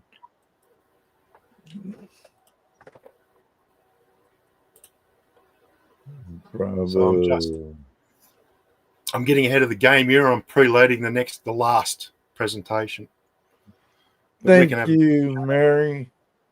Faith Mary. There was a question though from mi amigo David Villa. He was wondering if you could explain the flotation process. Yeah. Guess what? That's not going to get covered in today's live feed, because that's a whole different kettle of fish. You'll have to wait for that one, David.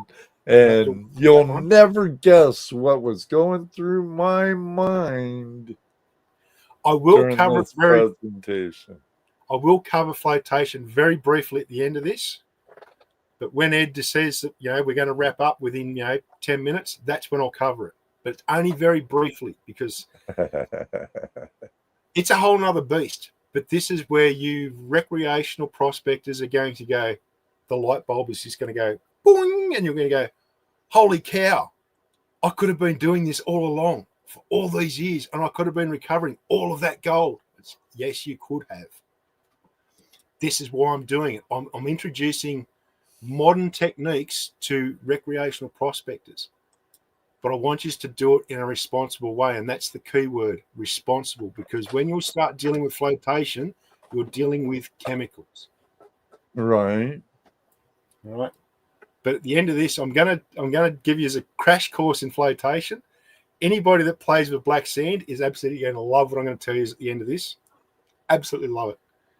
You'll never believe how simple it is to remove gold from black sand when I show you this. Aha. Treat coming up for you. Aha. That's got a lot of people's eyebrows going, what? Yeah. It's actually it's a really cool trick. I'm going to turn the air conditioner on because it's like pretty toasty in here. Yeah, it's just a little above. We had a heat wave here today, hit 40 degrees Fahrenheit. Right now we're at 36 Fahrenheit. What would that be Celsius? 3 Celsius? Or 6 Celsius? 5 Celsius? I don't know. I'm a bloody Yank. I use the standard system. Hang on. Let me just quickly, I'm just going to go bang like that, go bang like that. Open, damn you. So you're, what'd you say, 40 Fahrenheit? That was our high today. Right now it's 36 with Yeah. the mixture of snow and rain. So you just, if you want to talk Celsius for guys here, or people that talk Celsius, it's below 5 degrees Celsius. Yeah, like isn't your 0 or 31 or 32? 32. Yep. 32 is your 0, yeah. 0 degrees Celsius is 32 degrees Fahrenheit. Or it's 24 degrees in New York. Yep. Or 273.15 Kelvin. It's 22 degrees up in New England. New Hampshire. White Mountains. I so want to answer David's question, but I don't. Because if I start down the flotation rabbit hole now, we're going to be here for hours and hours and hours, because people are just going to go, why have we not been doing this?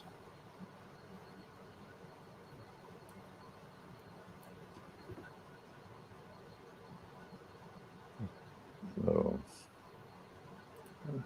you want to do your black sand thing now or a different time? Get you back next month for the next chapter of... Ask the people in the chat. Ask the people watching. Let them decide. Okay, do you guys want him to answer stuff now, or do you want him to come back next month and do a second episode? We have Heath with Save for Part 2. Jeffrey says we got to know. We got to know. Black sands, question mark. It sounds like Jason would like to hear something now. Megadog says both. Jason says yes. Mike says part 2. David says save it, save it, save it. If you have time. Oh, look, I promised I was going to give you a real quick explanation of it, so I will. No chemicals involved, but it's going to work. It will separate the gold from the black sand. I just need a couple of seconds to grab some stuff. Okay. Okay. Well, actually, I'll leave the gold picture there. There you go. Leave the gold picture there. We all like looking at what Sam say. Muscle.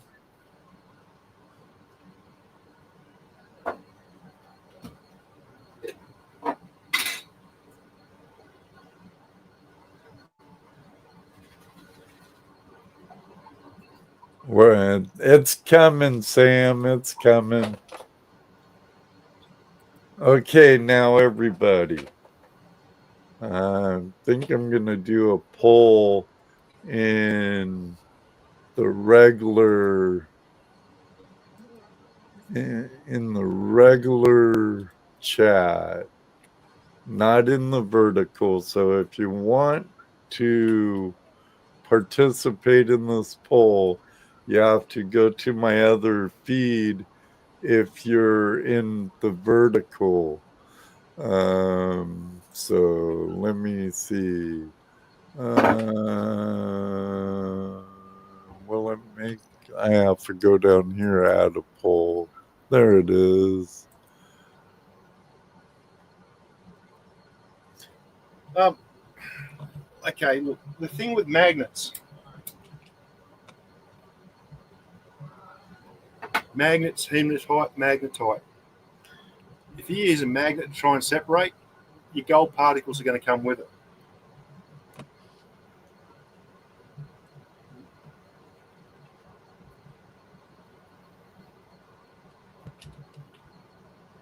Magnets will remove most of it, but it'll also take some of the finer gold as well. I'm Right, going to so make you big, Andrew. Rightio. So I've got a jar here, and it's got a little bit of gold in it in the bottom. It's going to be really hard to do this anyway. It's got a little bit of gold in the bottom there. Right? You can see it's in the bottom. It's not floating. Gravity is doing its thing because gold is heavy and it's dense. But guess what? Gold is naturally hydrophobic. If I took that gold and let it dry and then dropped it on the water, what's most of it going to do? The really fine particles, the really 0.75 particles, aren't going to sink. They're going to float because gold is naturally hydrophobic. So if you want to make something float, what's the one thing you do not put in your gold pen? Oil. Your chroma key's messing up your picture. Can't see the jar. Oil. You don't want surface tension. Actually, no, you do. You want to increase surface tension. Oh, you do? Oh, well, that's a good idea to lift your gold flotation. Yeah. That's where we're going. This is your flotation. All right. Okay, I get you. I'm sorry. Continue, sir. This is Sensei. where I'm going to change your thinking. So I'm going to add a little bit of oil into this jar with the water. At this time, so we could see it clearer, could you turn off your chroma key? Wow. Want. Always want. I know, how terrible of me.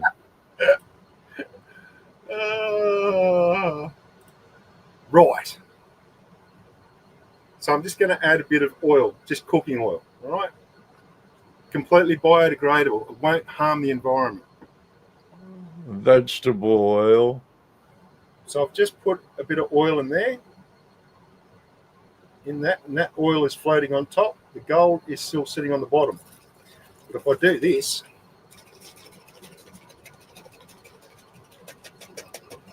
and this is basically what a flotation cell does.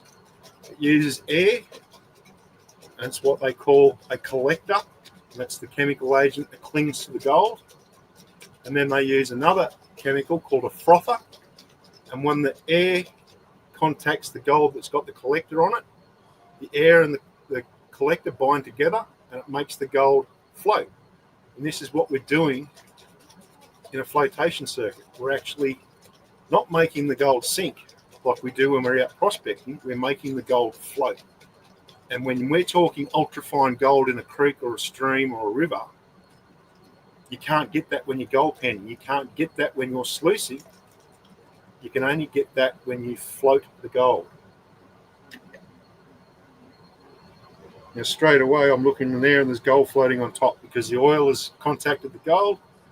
Oil wants to float, the gold wants to float. So a lot of that fine gold is now floating on top, and it won't matter how much I agitate that to try and sink the gold again, it won't go to the bottom. The coarse gold's there, but the fine gold's now floating on top.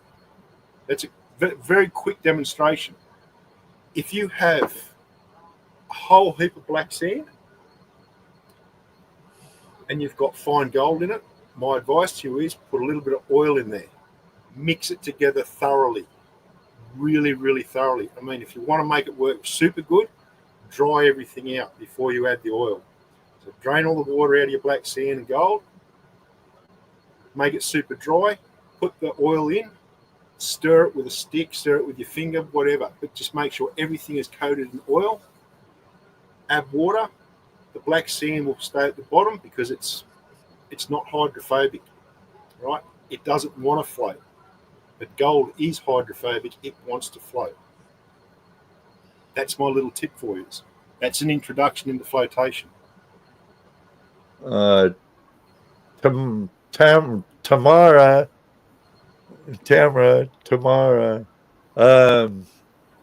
So then you skim the top.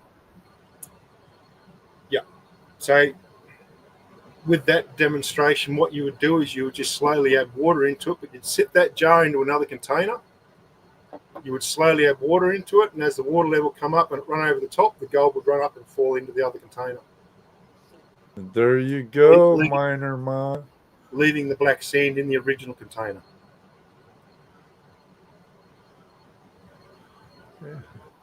I know, right, Gail? So, again, we've been following the same methods for retrieving gold for hundreds of years. We want to sink the gold to capture it. It wants to go to the lowest point in the gold pen. It wants to drop into all the riffles behind the sleuths. But if you think about how much fine gold is in the sand, the silts, the muds, that you physically cannot get with gravity because gold is naturally hydrophobic, it naturally goes out of your gold pan. You can, but if you wanted to take an hour to pan one pan of material, you could catch some of the fine gold, but not all of it. Well, Andrew, why we were talking about, the next time for another presentation, I took a poll and it goes, it's unanimous, 100% yes is the answer. But would you like to have Andrew come on once a month to talk over with a presentation on modern gold methods and stuff? Oh, they're saying, yeah, 100%. Everyone that got voted did 100%. So everybody, I promise you, I'll talk to our friend Andrew over here and see what I could do to have him come on once a month for a series of modern gold methods and how it can be implemented into a smaller scale for the small scale miner and recreationalists. I'm just going to quickly answer Gail's question there. Does it all have to be the same size at that point? No, Gail, it doesn't. But the smaller it is, the better it works. Again, this is why I keep saying in modern mining methods, size is everything. And that's why they always aim for that smaller size, because that's the maximum recovery. If it's big, it probably won't float. But that's what the gravity circuit does. That's what we recreational prospectors work with, is gravity. The flotation is the next step. That's where you do away with gravity and you work against it. Instead of trying to make the gold sink, you try and make the gold float. To do that, it has to be small. If you go too small, though, it's gone. It's what they call slimes. I'm going to cover that because we're going to go down a big rabbit hole here, because with flotation, it's a whole new beast. But once you get your head around how it works, you'll start recovering a lot of superfine gold very quickly. A good question, Gail.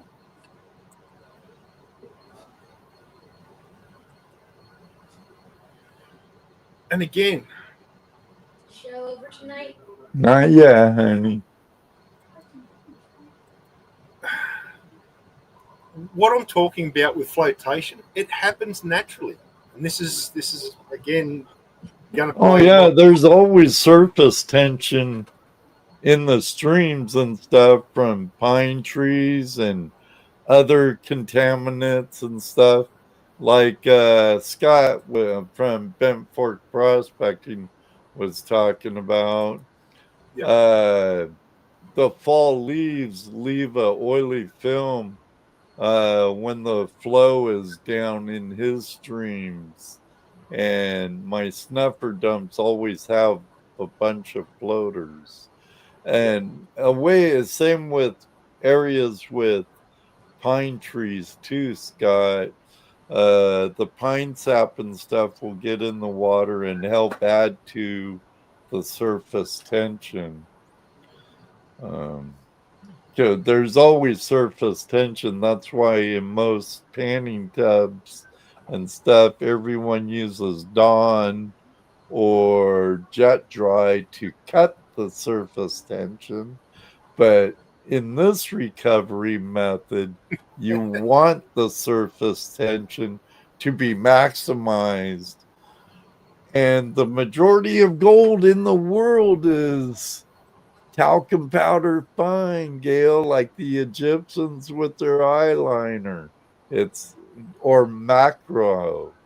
And when you're getting into macro, that's smaller than that poo.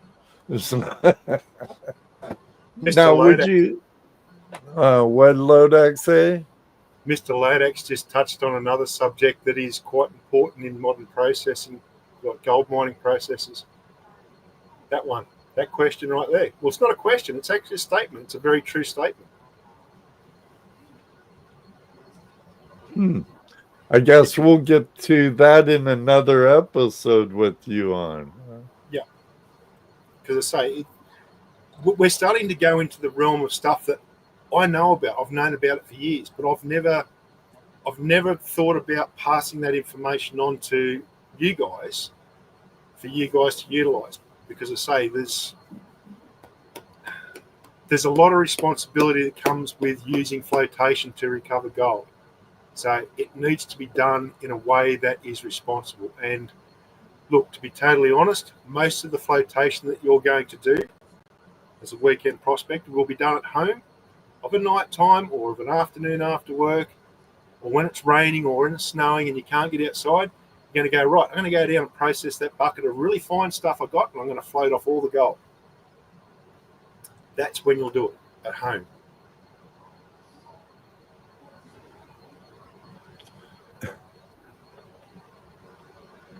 Next episode, cleaning piled gold berries. We'll find out. Oh, oiled gold. Doggone typos. Yeah. Piled oil. Most time I'm pretty good at reading typos. Aren't we all? Right. Here's a little bit of trivial information for you. Some people will know this, a lot of people won't. Seawater. How much gold is in seawater, floating in seawater? Oh, no. I'm just going to go and grab another drink while I get some answers for that. Everybody, How much when gold? he comes back, we want some guesses. No Googling. No chat GPT. Absolutely Google it. Oh, Google it. Go ahead. Research. Google it. Because I am right here. I hope I don't lag out really bad while I bring up another tab.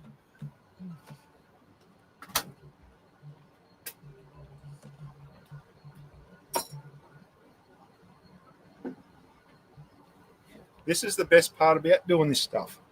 When it's interactive, I like seeing people in the comments being part of what we're doing. That's what I love about Ed's show. It's always interactive. You can always ask questions. You can always contribute in the comments. Ed's always done a great job of this. It's inclusive. It's not about him. It's not about me. It's about everybody in the comments. It's about all you. That's right. Very well said, Andrew. Megadog says 3%. What's the DNR would have a fit me out and dumping granola oil in the creek. It's vegetable oil. It's biodegradable. It will eventually break down. Sunlight, my friend. UV light breaks down vegetable oil. 1 part per million. Bingo. Toothpick mining. Good seeing you, buddy. 1 billion parts per. Right, everybody got that? It's 1 part.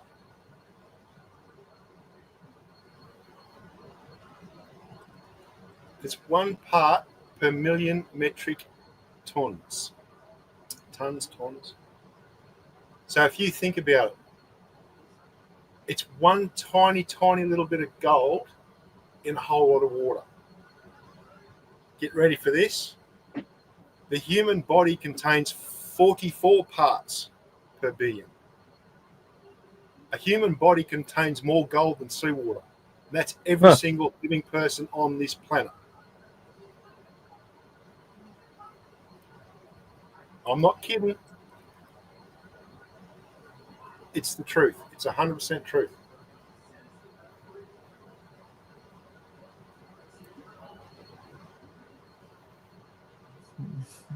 I think Sam copy and pasted it. It looks identical to what I'm reading. Yeah, it doesn't matter, copy and paste.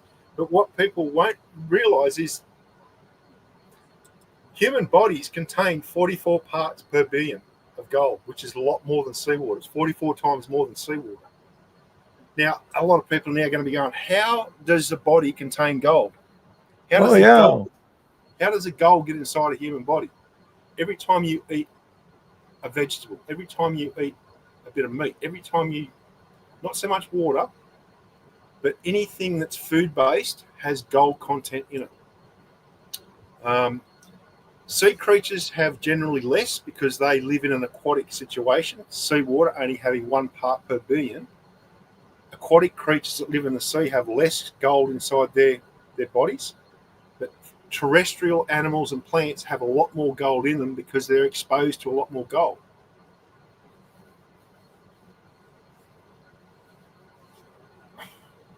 So that's just a little bit of trivial information, like a bit of gold information for you.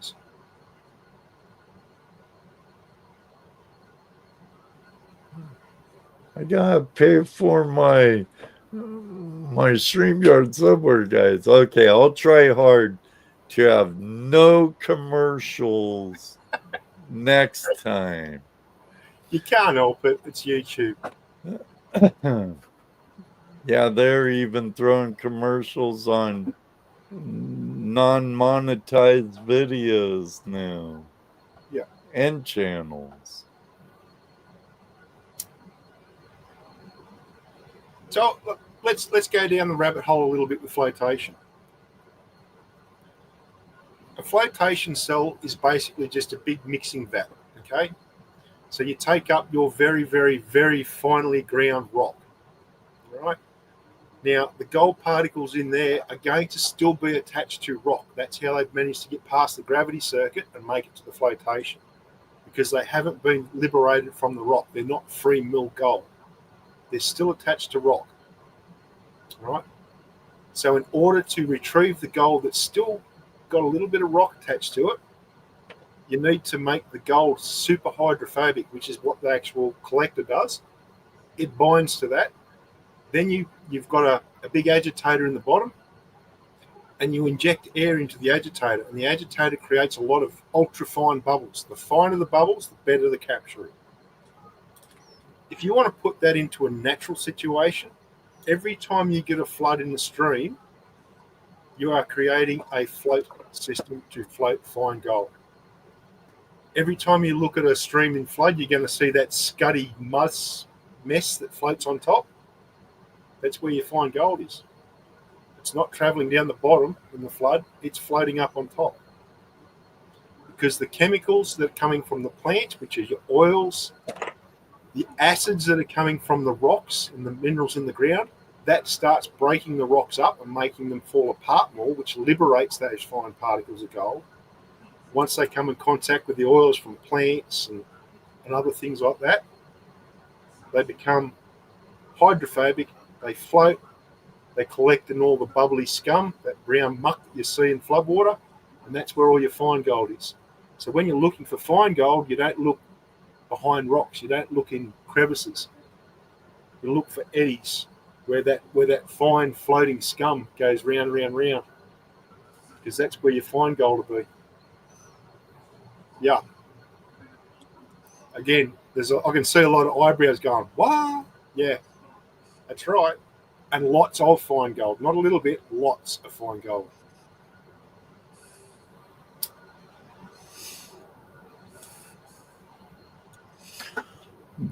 Brian Wilder, next time you're in Nome, you have to dry out some king crab and sample it. Because I know you go out there and can catch it. But again, I would strongly recommend that anybody that wants to start having a dabble with flotation, don't do it out on the creeks, rivers, and streams. No, do it in your panning room. Take your concentrates, and this is going to be hard for a lot of people to do. When you actually get your concentrates from your gold pan, when you get your concentrates from your river sluice, when you get your concentrates from your high banker or your dredge, don't process them out on the stream. Put them in a bucket or buckets. Take them back home. Do your gravity removal first, keeping all your stuff that's waste, and then treating the waste with flotation methods. But I never do that stage on the river. No. I just get my cons and put them in a bucket and back to work. I'm not on the river to work all my cons down to just clean gold on the river. That time can be done during the winter in my shed. And that's what I'm entrusting with my family here. Okay, I'm entrusting you with this knowledge so that you're going to do it responsibly. Even your vegetable oils and seed oils and things like that, which are biodegradable. Don't put them in the streams. That's not where they belong. Do it at home. Right? At the end of it, Jason has a ton of black sands. He's going to do this at home. There you go, my friend. Ben Fork has 8 buckets of black sands. I've been through the cube 3 times. Okay, take some of this to action and try some with.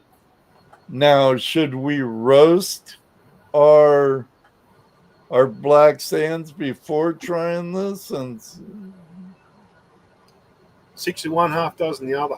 Once again, it depends on what your concentrates have in them. Right. I will give you another hot tip.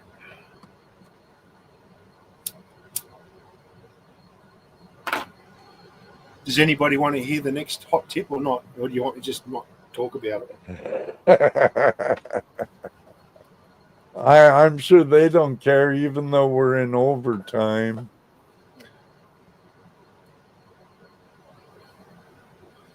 When you've got your cons and you've dried them out and you're adding your oil, there's one more thing I want you to add to it. What's that? Anybody can possibly guess at what you might also add to it. All right, you want your gold to float, but guess what else you want to do? You want to sink anything that's not gold. Right. All right, and there's certain things that you can get that you can add to your oily mix that will make things like iron sink, like your pyrites and all that.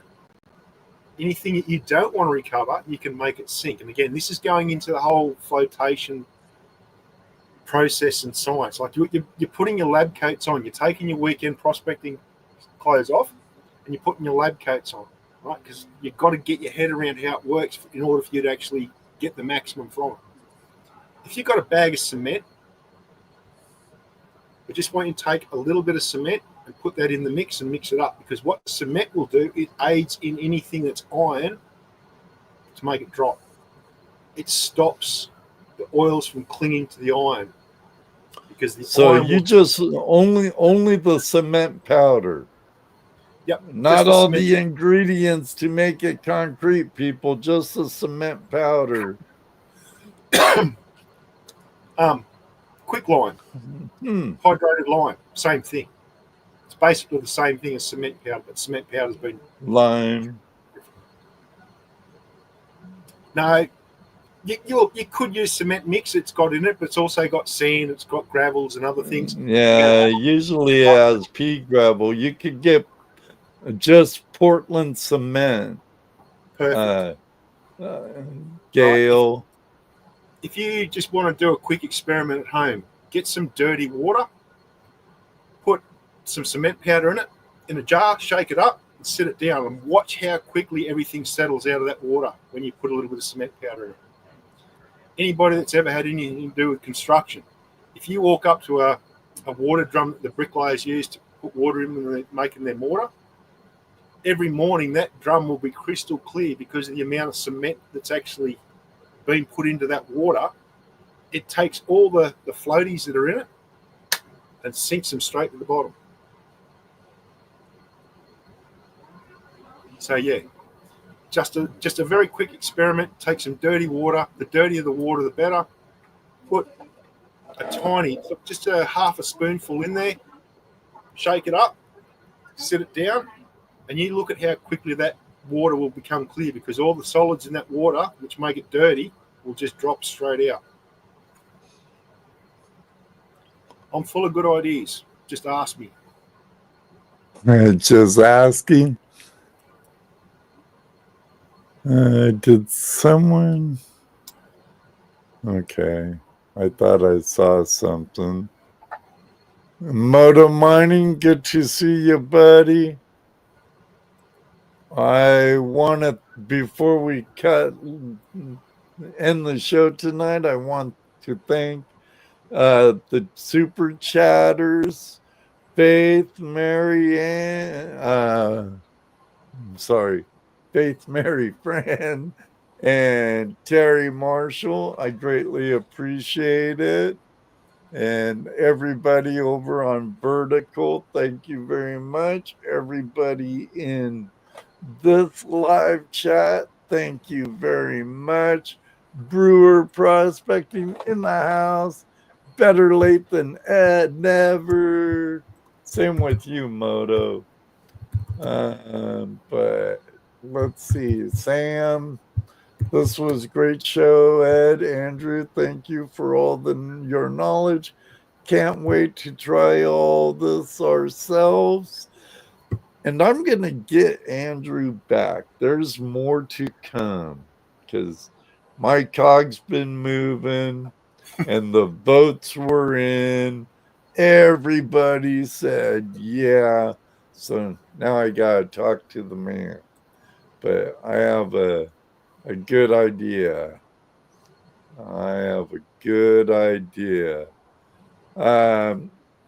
I've planted the looks seed. like there's an after party on Zoom over at, you could probably catch the link inside the live chat at goldprospectorspace.com, home of Prospectors Radio and a bunch of my friends over there. And it looks like Andrew's going to be over there because the way you reacted. Yeah. If I didn't have to wake up buku early and drive an hour and a half, I might be over there too. I still have to do post-production for my podcast site. Pardon me. Guys, I just love being able to spend time with you, but more importantly, pass on knowledge that I have. Like, I constantly live with this bloody cancer, all right? And I keep thinking to myself, don't die with the knowledge you have. Pass it on. Pass it on to people that will appreciate it. Help people. if that is the one goal I have left in life, and you guys can help me do it, then that's exactly what I want. All right, because I say, if you have knowledge that you can share and improve people's lives and just make it people's lives better in any way at all, please do it. It's just Sleep so important. over it. I'm a night owl as it is, David. Yeah. You know, I might be over there. Yes, I might go over there while I'm doing my post-production. My chariot's gonna turn into a pumpkin if I stay too much longer. It is a great attitude, Mitch. Pass it on. Pass it on to those willing to listen and learn. Don't want to throw pearls to the swine to be wasted. But if you have someone who wants to learn the knowledge you know and apply it, by all means, share it. Share it. I mean, this is the first time I've ever spoke about it, and I didn't do it on my channel. I did it with all of you. Okay, it's none of this is about me. This is about you guys. I say, without Ed, you would have never have known about this. I would have never have done this on my own channel because I, unfortunately, have too many people that follow me that do it for all the wrong reasons. You know, and that was lessons learnt the hard way over the years, unfortunately. Right. But all you guys, you are all family for me, okay? And I don't mind at all sharing stuff with my family.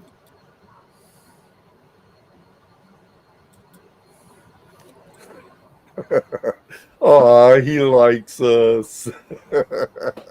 That's right, Heath. All right, friends. Let me see. Next week, believe it or not, I don't even think I have a guest lined up. Oh, before we go, if you haven't hit the thumbs up on this, please do it now before this ends. Go and hit the thumbs up. Please, please, please do it. Do it. Do it. Just do it. No, actually, I'm looking for a guest for the 16th. Beermans, if you're still in here, read your email. Terry Carter will be returning on the 23rd, though. I'm not scared. I've been so busy like last year and years before that. I was scheduled out like 3 months in advance. Not now. I need to get busy. Should get Terry next week. Terry works all over the country at different power plants and stuff and dams and all kinds of stuff. So I have to work with Terry's schedule. He have David Buckle back. If I could get a hold of him, I'd love to have David back. I miss that guy, crazy guy. All right, but we're a half hour into overtime. I appreciate each and every single one of you and you.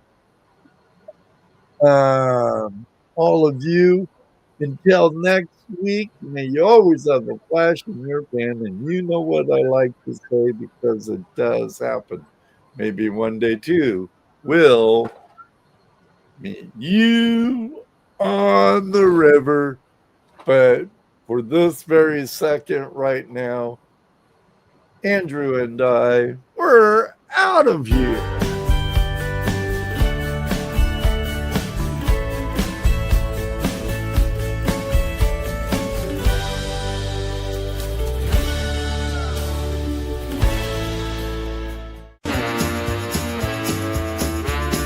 Tuesday Night Hangout Live. We've had our fun. The camaraderie was strong, the night's been won. Thanks for tuning in. We'll see you soon. Tuesday Night Hangout Live is for all of you. FlashFam forever. We'll keep the vibe. Catch us next time. Let's keep Night it comes to live. a close. We're feeling great. FlashFam is together. Whenever it feels just right. The wonderful guests, good times are so much fun. Tuesday Night Hangout Live will turn very soon.